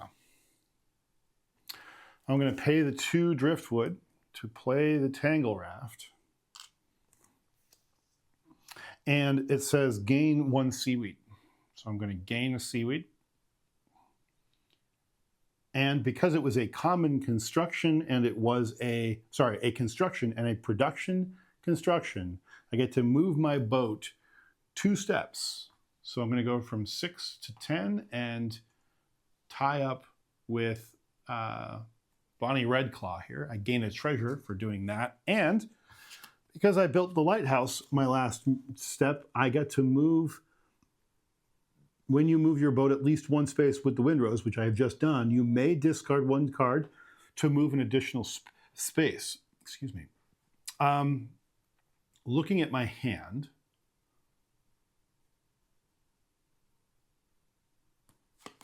I think I'm going to discard the Pilgrim. So the Pilgrim is a 5 mushroom card.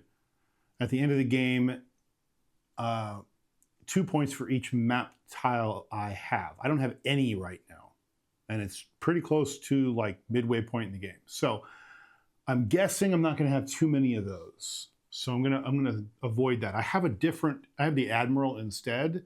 It's a slightly better card for what I am doing right now in this game. So we're gonna see if that pays off for me or not. But I discarded a card, so now I may move an additional space. So I am now at 12. And that gives me another treasure token. Working great. Okay, refill the card in the bay. Harbor. Interesting.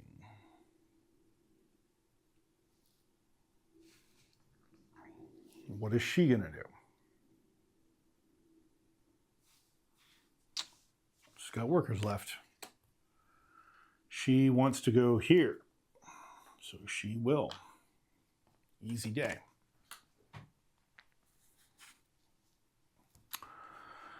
I have 2 workers left. What do I want to do? Well,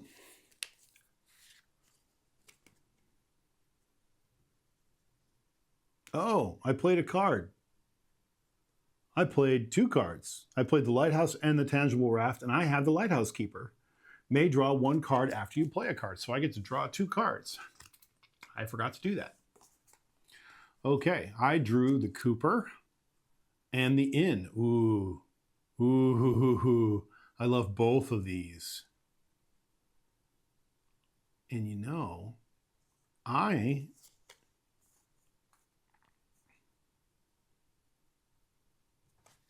I get them both built? Maybe. I might be able to get them both built. I can. I'm going to use a worker. I'm going to come here and get 2 mushrooms.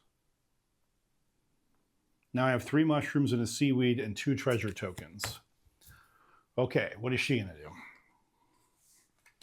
She wants to go to driftwood, but she can't. She wants to go to mushrooms, but she can't. So she's going to go to the lookout instead. And I believe that means she's going to take a purple card from the bay, but let's take a look.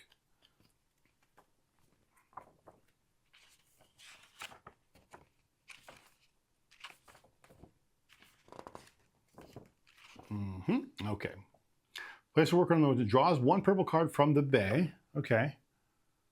Discard all green cards from the bay, and then she gains 1 treasure. Wow. Okay. So, oh, green cards. That's not what that says. Oh, I see. That's the card. This is all scroll cards on this particular case. So she's going to take the top left most purple card. Does she take it into her hand? She draws 1. Yes, she takes it into her hand. Okay. And then she's going to discard all of the matching symbol here, which in this case is scroll. So she's going to discard all the scrolls from the bay. I like that because it cycles a lot of cards. Some of these were good though, so it's kind of a bummer, but I like seeing more cards. That's good. Yeah.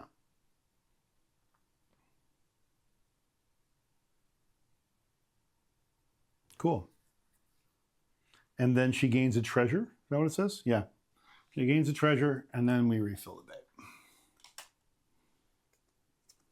Maybe I'll get my, there it is. There's 1 little vagabond symbol that I've been hunting for. Hideout scores nothing, but you may discard up to 5 cards to both gain 1 point and draw 1 card for each. So I can cycle a bunch of cards, get some points, and get some new cards. If I was low on cards, I might consider that. Or not necessarily low, but if I had a bunch of cards I didn't like. I kind of like my cards, though.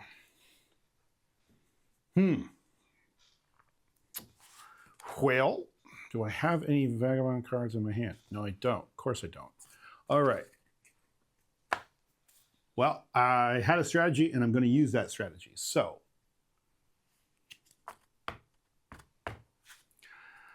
Do I want to discard any cards? Maybe. I could discard the scavenger. He's easy to build, though. But I think it's better if I just use him to discard. Okay, so let's see.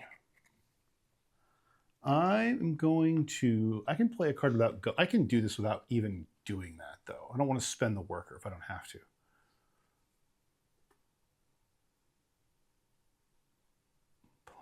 Oh, I don't have the inn yet. Interesting.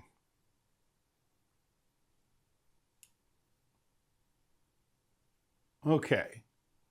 Okay. So we're going to play the inn. Am I?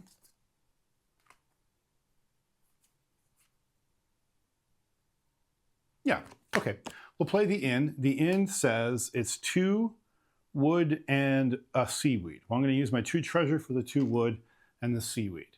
So now the inn is built. It gives me a location in my city that I can visit. And it says, if I visit it with a worker, it says, play a card from the bay for 3 fewer resources.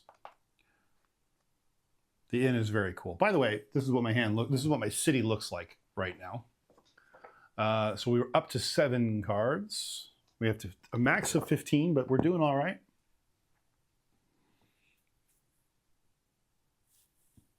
We have 3 mushrooms sitting here. We just played the inn, which, by the way, because we just played a card, I may draw a card. And I got a galley, which is a vagabond card, which is what I want. I don't know what they're actually called, but the traveler card, whatever. I need one of these anyway, and I can move, if I build it, it's worth 3 points, and I can move my boat 3 spaces. That's really good. We're going to build that later. Okay. I've been hunting for a good one of those cards, and I finally got one. All right, so I did this. It is a construction. It is not a green construction, but it is still a construction. So that means this right now, because construction is one of the windroses, I get to move my boat. So I'm going to move up and tie here, which gives me a treasure. Thank you. Oh, and it was a windrose. When you move at least 1 space with the windrose, you can discard 1 card and move an additional space. Will I do that? I will. I'm going to discard the scavenger. And I'm going to move to 14. Okay. 14, by the way, that's the number of points I'm going to earn for getting to this distance on my boat. Okay. All right. Anything else?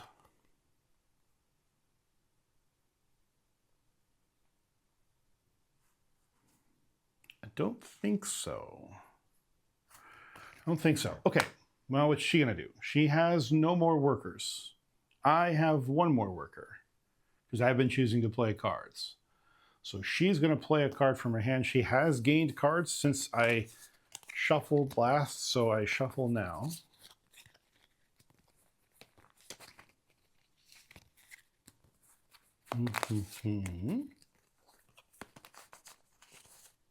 Okay. And then she plays a card. She plays a purple card. And that means purple goes up on the track.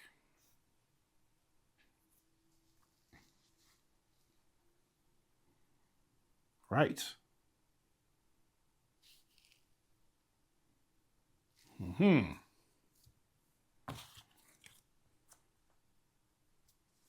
What am I going to do?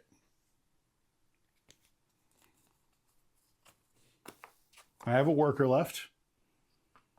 I have 2 options in my town, in my city, that I could visit. I could visit the post office, discard a number of cards from your hand, then play a card with that many fewer resources. Useful. I could visit the inn, play a card from the bay for 3 fewer resources, straight up. Well, that's probably the best option right now. I have some mushrooms, so I could play one of those purples from the bay, huh? I don't have a bunch of cards I really want to get rid of. I like all of these cards.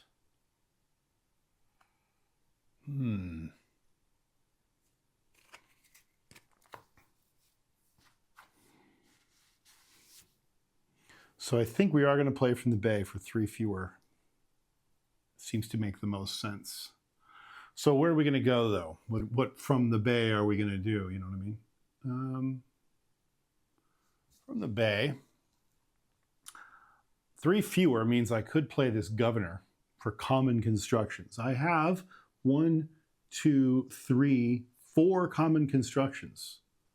So that would make an 8-point bonus at the end of the game by playing this governor. That's by far the best thing I can do, I think.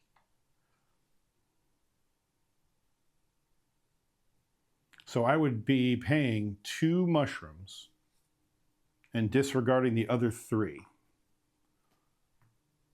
So we are going to visit the inn in my city, and we're going to hire this governor. That's great.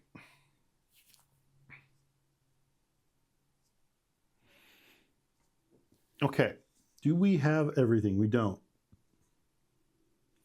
We have 2. No, we do have 3. Ooh, we could have visited the dunes. Uh-oh. Does she have 3? I don't think she does. She doesn't. Whoa. I don't think she can qualify for anything right now. That's great. Okay, all right, good. That's great. Okay, so I played that for almost free.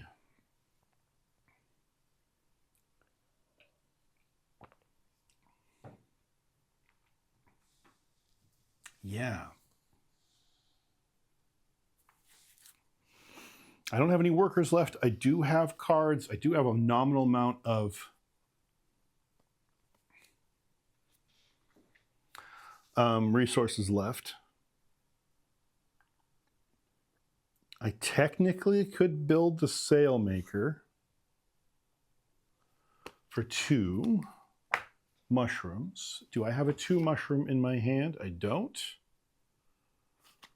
Ooh, do I do that? And I'm contemplating doing it because it is a green, so I'd move my boat 1. I could discard another card and move my boat twice.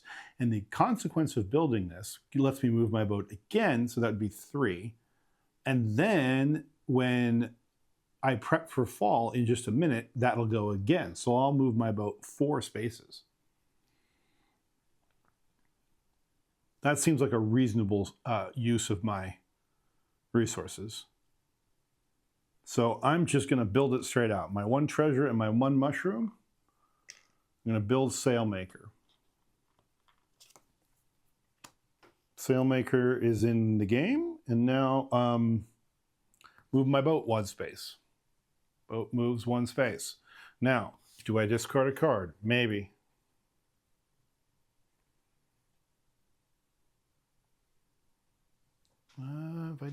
If I build the Admiral, he's worth 4 points, and then he will be worth at least 4 more.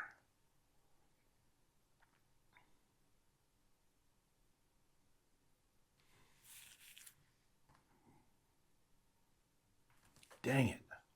I don't think I'm going to discard. I'm going to choose not to discard a card. I want to. I want those cards, but... Whoa.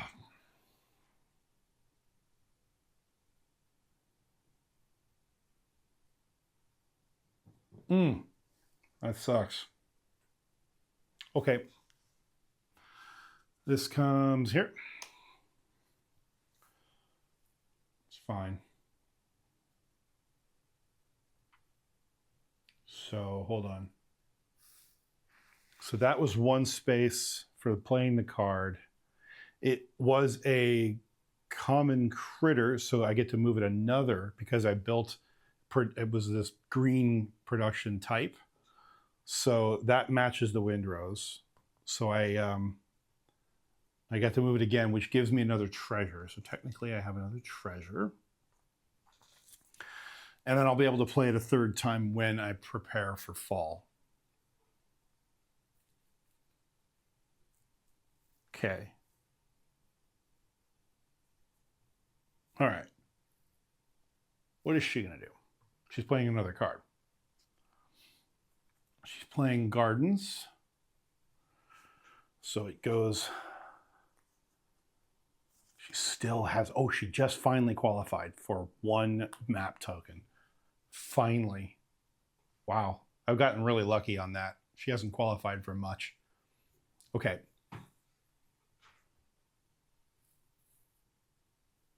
All right. I'm going to prepare for fall. I'm tired of her playing cards. So I get my last worker. I get to reclaim all my workers. I have 5 workers now, max workers. Worker, worker, worker. And all of my green cards in my city activate. So let's see what we got. May pay up to 3 resources to gain 1 treasure each. I don't have any resources. I spent them all, so I don't get to do that, unfortunately. I have this one is also green, gain a seaweed.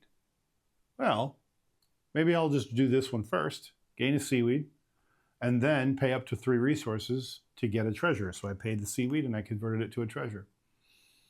Thank you. That's the only green I have out, huh? Huh. Oh no, that's not true. Boat down here says move your boat 1 space. So now we're at 20. Nice. Okay. Whoa. I just knocked that for a loop. Okay, sorry. I accidentally knocked the player board camera there. You couldn't see it blissfully, but I did. I had to fix it. Okay. What else? Oh, I get to draw 2 cards from either the bay or the deck. I have 4 cards left, so I do have room. 2 cards from the bay or the deck. What's out here that I like?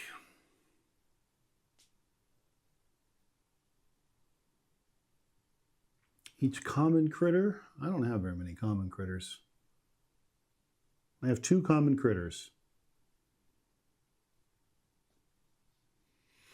I'm tempted to just draw from the deck. See what I get. Yeah. I'm gonna top deck it. Why not? Live dangerously. What do we got? Don't have either of these, which is good. I have a postal pigeon. Draw 2 cards from the deck. You may play one of them for free, but not one of the purple ones. That's a cheap card to get out, and it would satisfy the vagabond requirement. So I might play that. I got the steward, which is a worker placement location. Activate 2 different green from your city. Every time you visit that, might be handy. Both are pretty cheap to build too. Okay, great. I might see about that.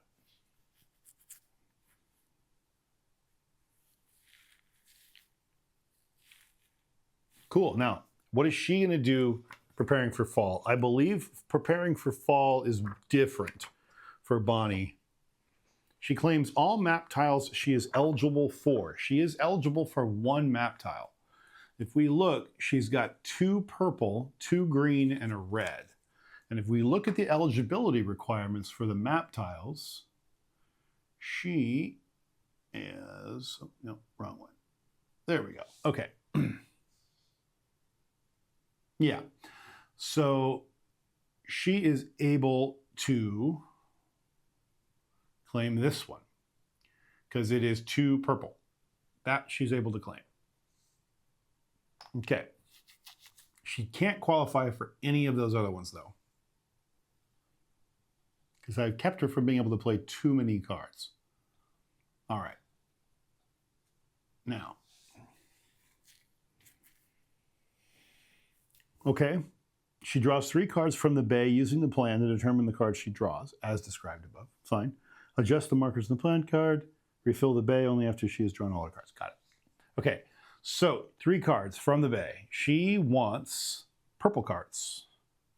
First purple card she would draw is that one.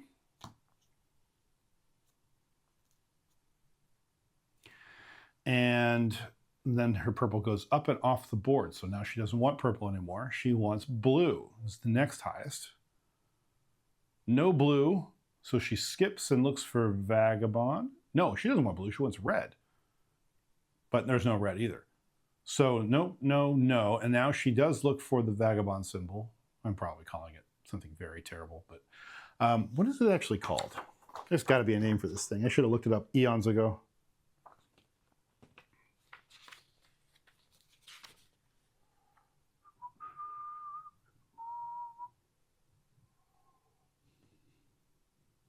Destinations. Is it actually called anything? There we go.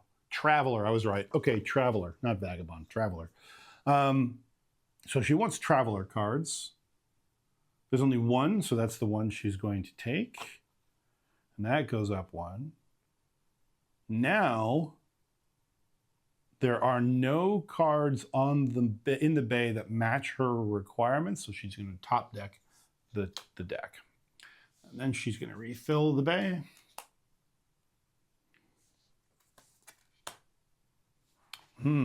P-Rat. Okay.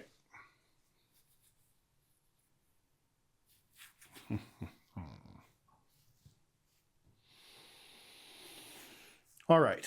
Is that all she does? There's got to be more to it than that. Fall. All qualifying maps. 3 cards. Adjust matches. Her actions are different. Okay, well, we'll get to her actions in a minute. Because I'm busy.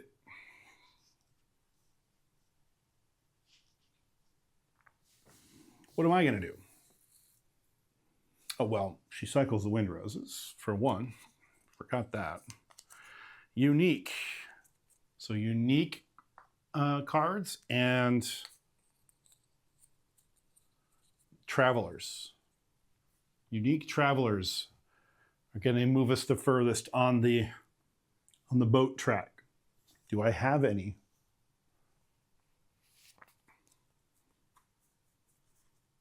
I do.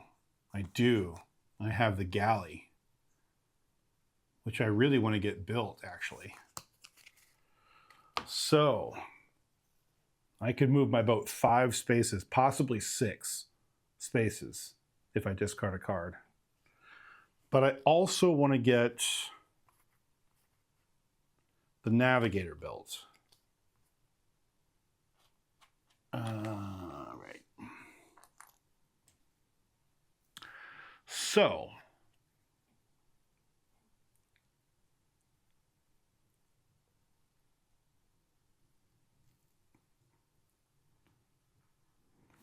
the Abbey.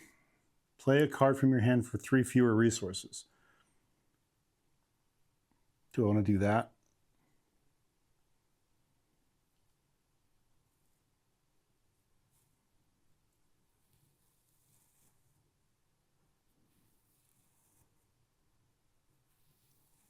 I can go to the Abbey whenever I want. I'm going to go here and get 2 mushrooms.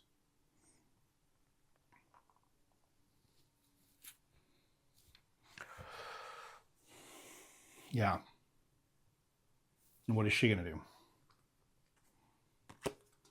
She wants to go to the mushrooms, but she can't. I beat her to it. So she's going to go to one of her red cards, and she's going to play a card. She got cards since the last time she has been able to play one, so the rules state I must shuffle her deck, so I will shuffle her deck. That's just to make sure that it's not deterministic which card she's going to play. Okay. She's playing Grove, which is a green card.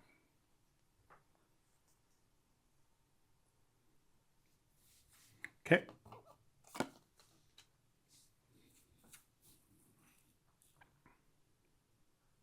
What am I going to do?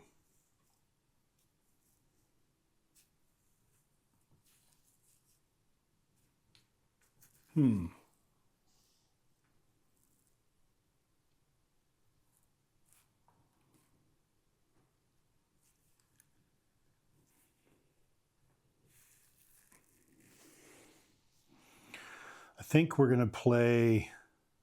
No, we're just going to go get some seaweed. We could.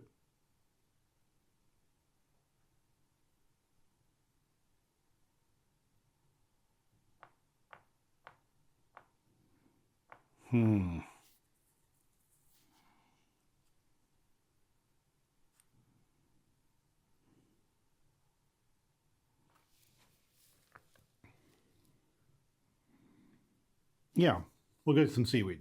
Come over here, get 2 seaweed. Okay.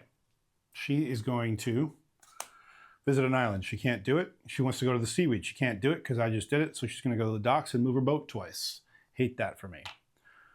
Docks, not the lookout, the docks, and move her boat twice. Boom, boom. Okay, did not get a treasure for that. Good.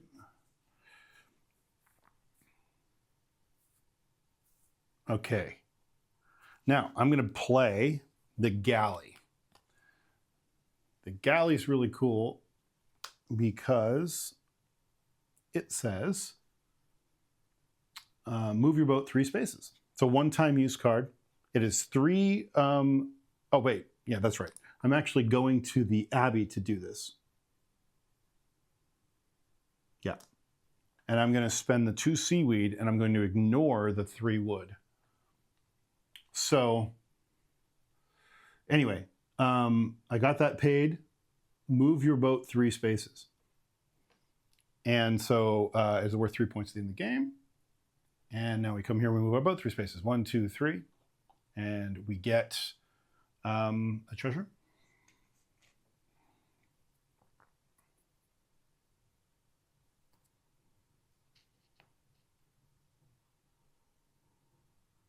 That's not what I wanted to do. Hold on. No, I'm going to pull that back. 1, 2, 3.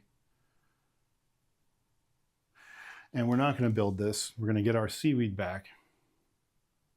I have an order to these things that I wanted to do. And we're not going to play a beaver to go there. What we are going to do is we are going to...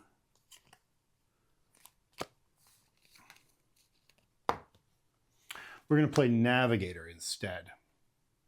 Navigator is 3 mushrooms. So I'm going to spend 2 mushrooms and a treasure.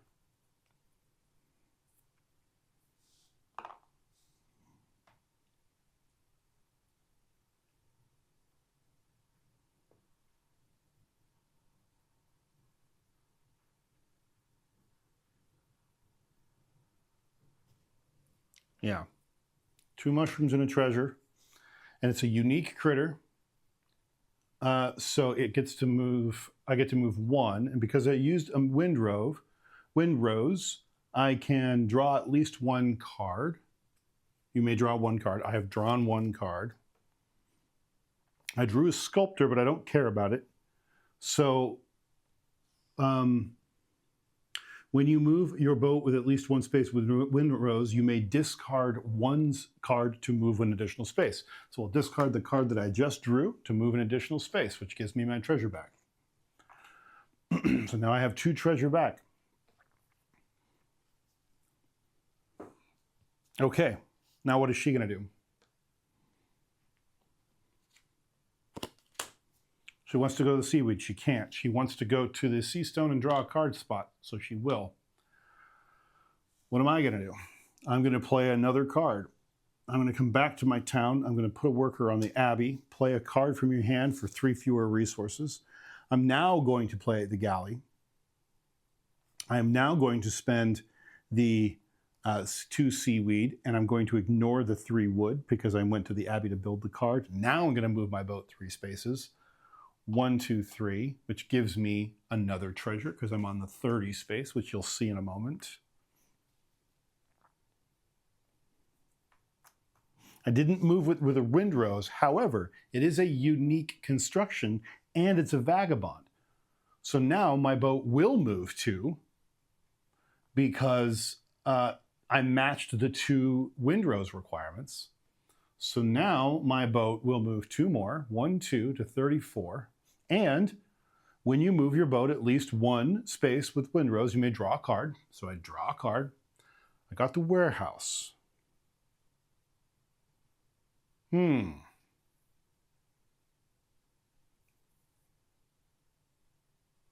don't think I care about the warehouse.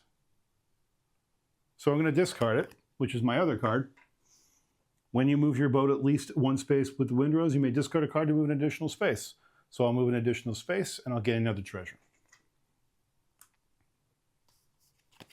I need to get this Admiral out. That's my next and last goal.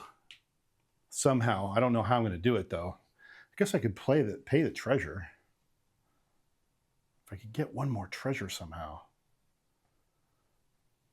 Oh, well, I could play the post office.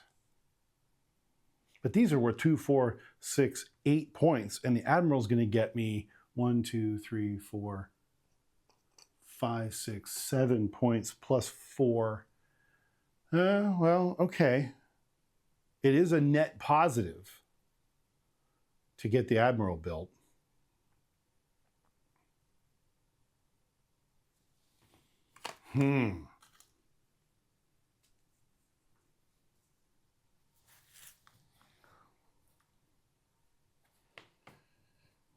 That's for later. That's for later. It's still her turn. Let's see what she's going to do.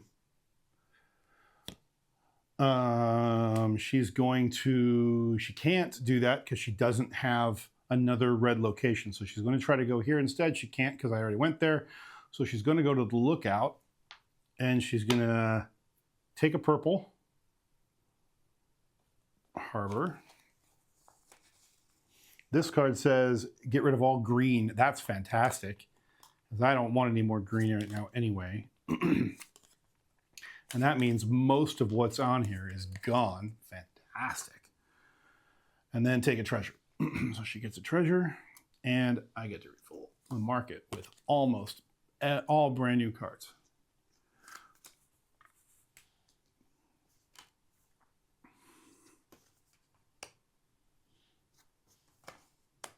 Lots and lots of critters. The last second here.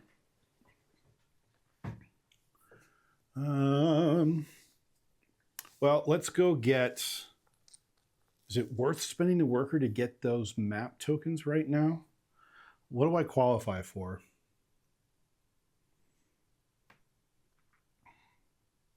A lot of things, I think. 1, 2, 3. Oh, maybe not. 1, 2, 3. I do qualify for that one.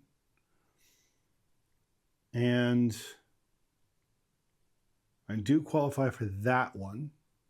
So that would be 2 times 2 is 4. 2 times 2 is 4 is 8 points if I spend both of my workers to go get them. Or I could do something else instead. I don't know what, though, because...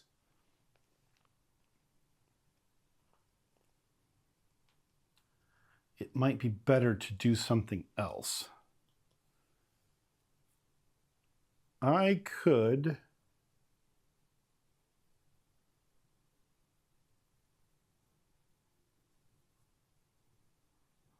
How do I want to play this?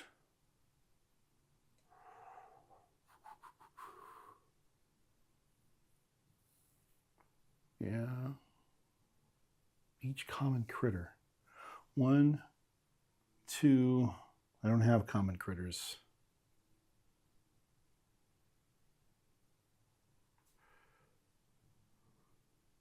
So that's not really worth it.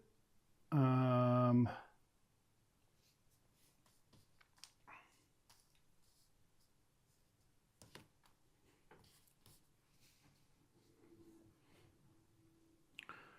could get the Cooper out and then use it to gain 2 of the 3 treasure I would spend to build it back. And then, so that would be 3 treasure.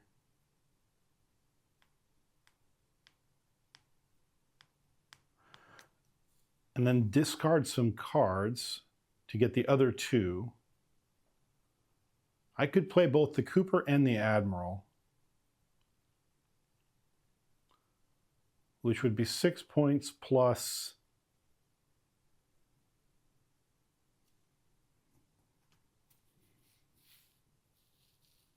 They're both unique, so that would both move the boat twice. I kind of like it.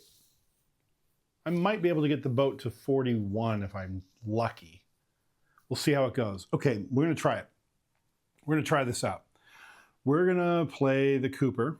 It takes 3 mushrooms, but in order to do that, I need to spend 3 of my treasure. So I spend 3 treasure for 3 mushrooms, and I play the Cooper. Cooper is here. Oh, before I check, oh yeah, I have plenty. This 12, okay. Okay, I'm going to condense for the sake of visibility here. We need to make some room if we're going to play more cards. Yep. Okay.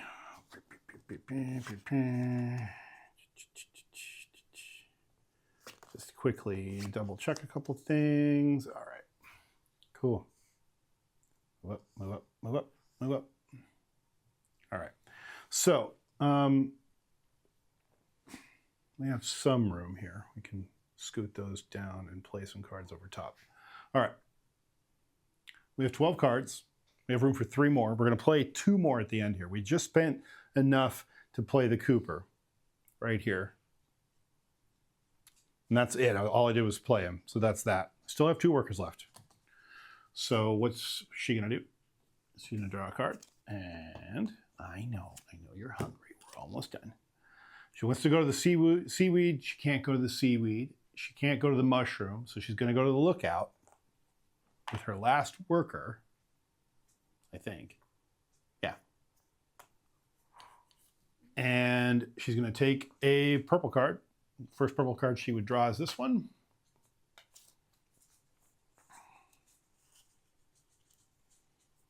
She doesn't play it, though. She just draws it. She gets rid of all the green again.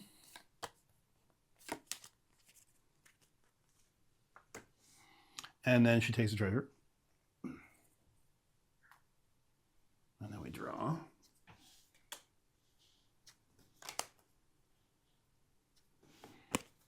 Okay. That's that. All right. And now, let's see.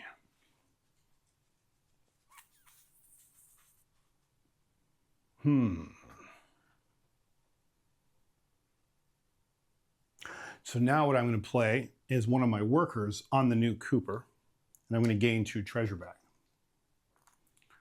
She's going to start playing cards because she doesn't have any workers left. So she did gain some cards since the last time we played cards for her, so we're going to shuffle her up. She is going to play a blue card, so it goes, the plan card goes up in blue. Okay. Now I have 3 treasure left, and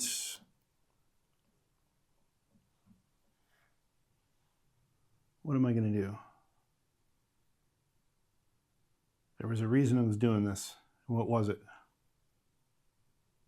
I was going to discard cards. That's right.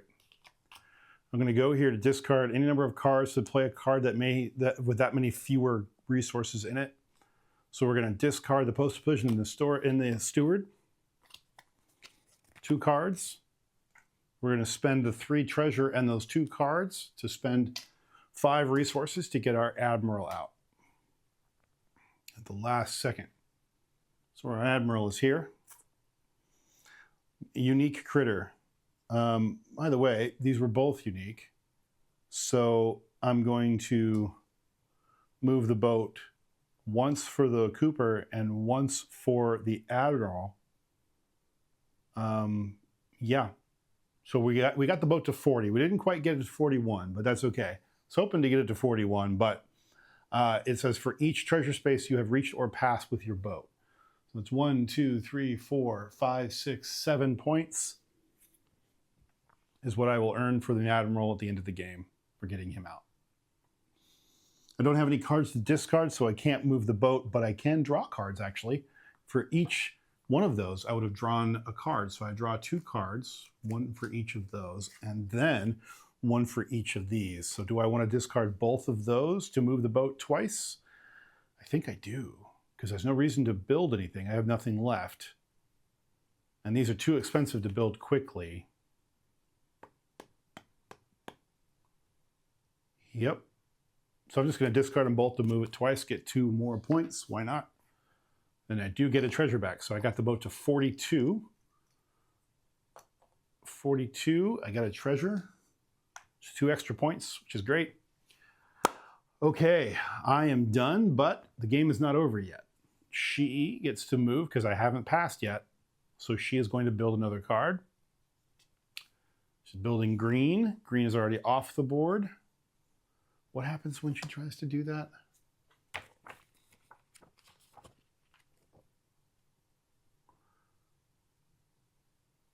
Playing from the bay, playing cards. First 3 seasons. Oh. Play card from hand and claim. Oh, I've been playing this wrong. Hold on.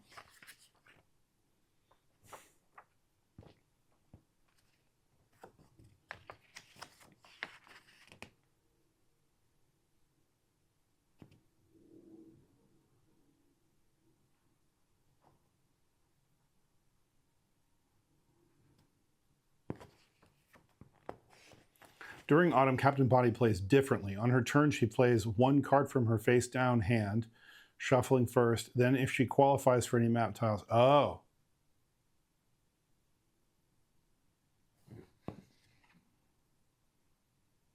Well, she's been building cards anyway, as it turned out. That would be the only other thing she does. Oh, I see. Okay, so she built 1 extra one. So I'll do that, and I'll do this. Both of those are already off the card, but that doesn't matter. She ended up going here, so she would have built 1 there. Okay, that's already off the board too. She maybe claims it with one of her workers as part of the same turn, so she's just up here a lot. Got it. So she qualifies for the purple, I think. Hold on. She already has the purple. What does she qualify for? She's got, how many green? 1. Not many, actually, strangely. She's got 3 green, so she doesn't qualify for that. She's got 1 blue, so she doesn't qualify for that. She's already got the purple, so she can't do that. She's got the traveler cards she's got. I don't think she's got any. No. Okay. Does she have 1 of everything? 1, 2, 3. No, she doesn't have any traveler cards, so she doesn't qualify for that. No, she doesn't actually qualify for anything except for the red, I think. Or does she not even qualify for that? Technically, I don't think she does. No, she doesn't. She doesn't qualify for Jack, except for the one she already qualified for. So,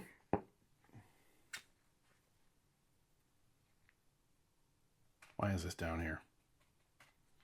I don't think it matters. We'll just give it to her because I think it's hers. Okay, so that goes there. She doesn't qualify for anything. I haven't passed yet, technically, so she gets to go again. She's going to build another card. And now she does qualify for this. So she'll go here and claim that. You guys can't see, of course. Hello. Hey, welcome in. Thanks for the raid. Sorry, it took me a second. Got a little hung up on everything, on what I was doing here, trying to make sense of this last couple turns in Everdell Farshore. Thank you very much for the raid. We are just finishing up a solo game of Everdell Farshore. So welcome in. Hopefully you'll enjoy the last little bits of what you see here. Yeah, it is a great game to watch. I appreciate again the the love today on this brand new 2026. So, all right, let's see what we got. That was the end of her turn. And now I'm done. I've got no other resources, no workers, nothing I can do, no more cards, no nothing. So I'm passing. I'm done. So that means she's done as well. What does she do and when she's done? I think that's it. End of game. Ends her game on her own terms. She does, whether the players have passed or not. She passes after she's played all of the cards in her hand and placed all of her workers. Holy moly. I gave her a lot of cards. That's not good. Let's see what happens. Okay, so all of these get built, and she claims all of the map tiles, right?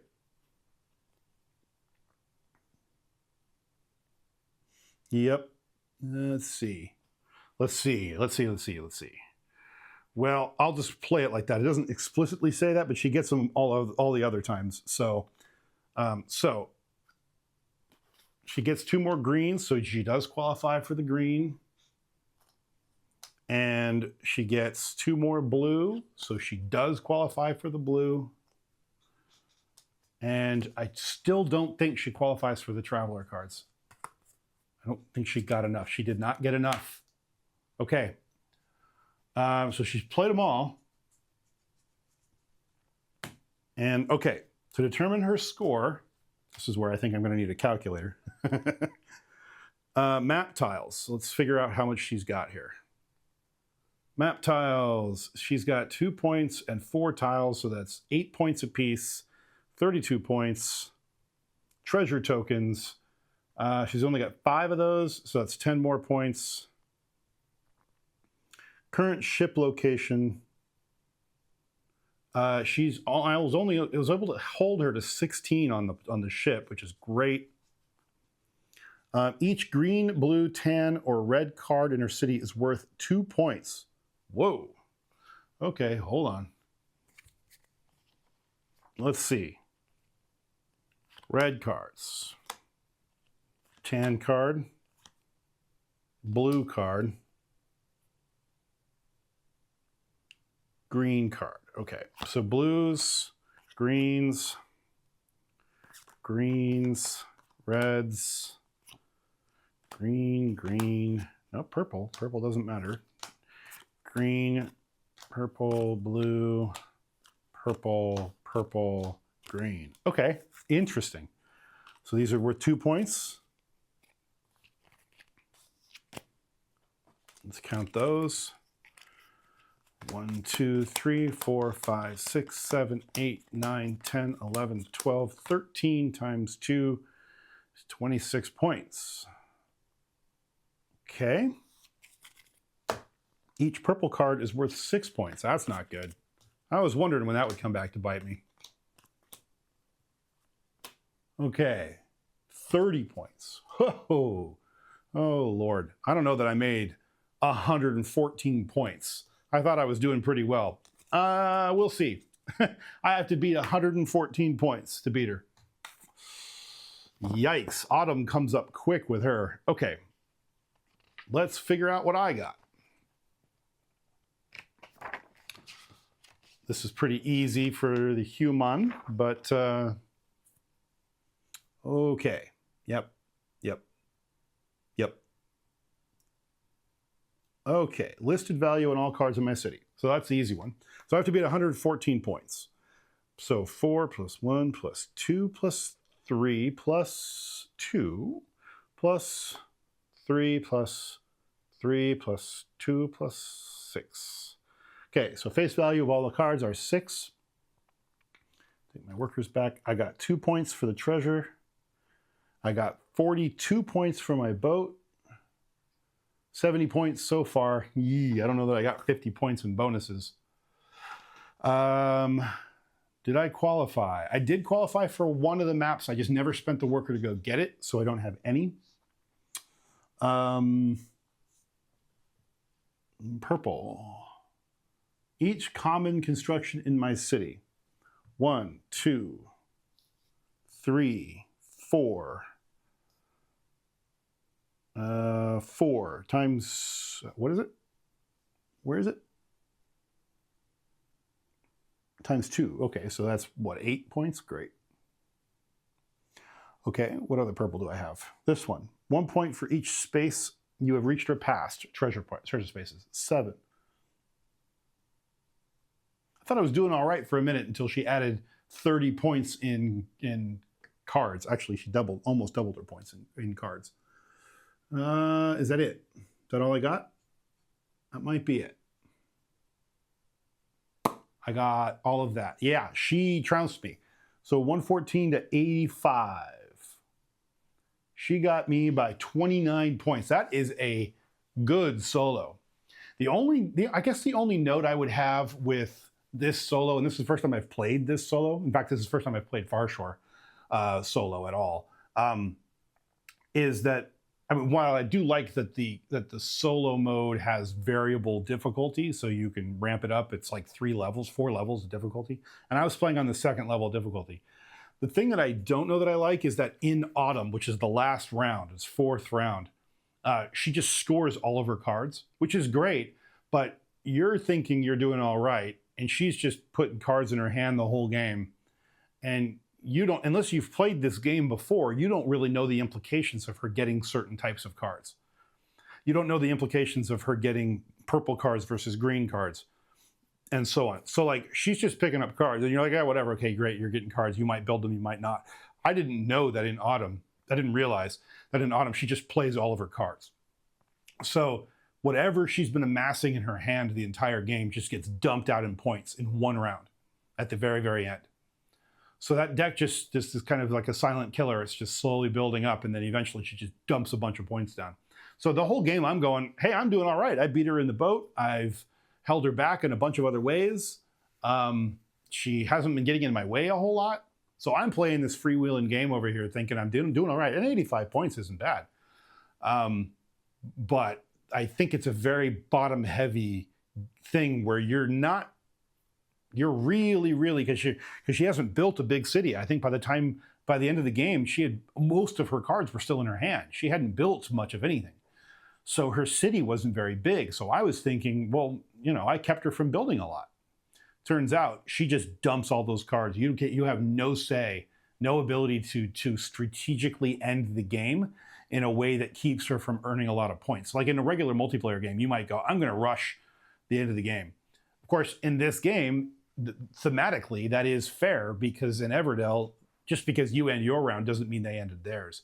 So it is a good simulator that she's maybe amassed a bunch of resources and has just played a bunch of cards all at once. And that does happen. You can certainly do that, but it's usually only a card or 2, maybe 3, if you've got a good combo going at the end. Not, what was that, 12 cards almost? So I get it. On the one hand, you are trying to encourage and make it feel like the same kind of human build up, huge, big turn at the end that you would normally get in a multiplayer game. On the other hand, this felt too big. It almost felt like she should only be allowed to build like 6 cards in her hand. And if she had more than that, then you held her back enough. But whatever. I mean, it's a very minor gripe. It's a good solo. And if I played stronger, or if I now knew that about her, maybe I would have ended my rounds a little earlier in certain times and tried to like rein her in from gaining too many cards. Don't know. So I might play it a little differently the next time I play it, now that I know that she is so bottom heavy. She's going to dump a bunch of points at the very end. But, I had a good time with it. It's a really well-built solo. It's not, now that I understand how the cards work, it's very low maintenance, which is what I look for in a solo mode. So I feel like Bonnie Redclaw is a really good solo. And I do like that it's variable difficulty. They even add some like artificial limiters to the players, these cards, which I'm not playing with in this game, because they don't really happen in the real game of Everdell. So I wanted to play like I'm playing against a human player.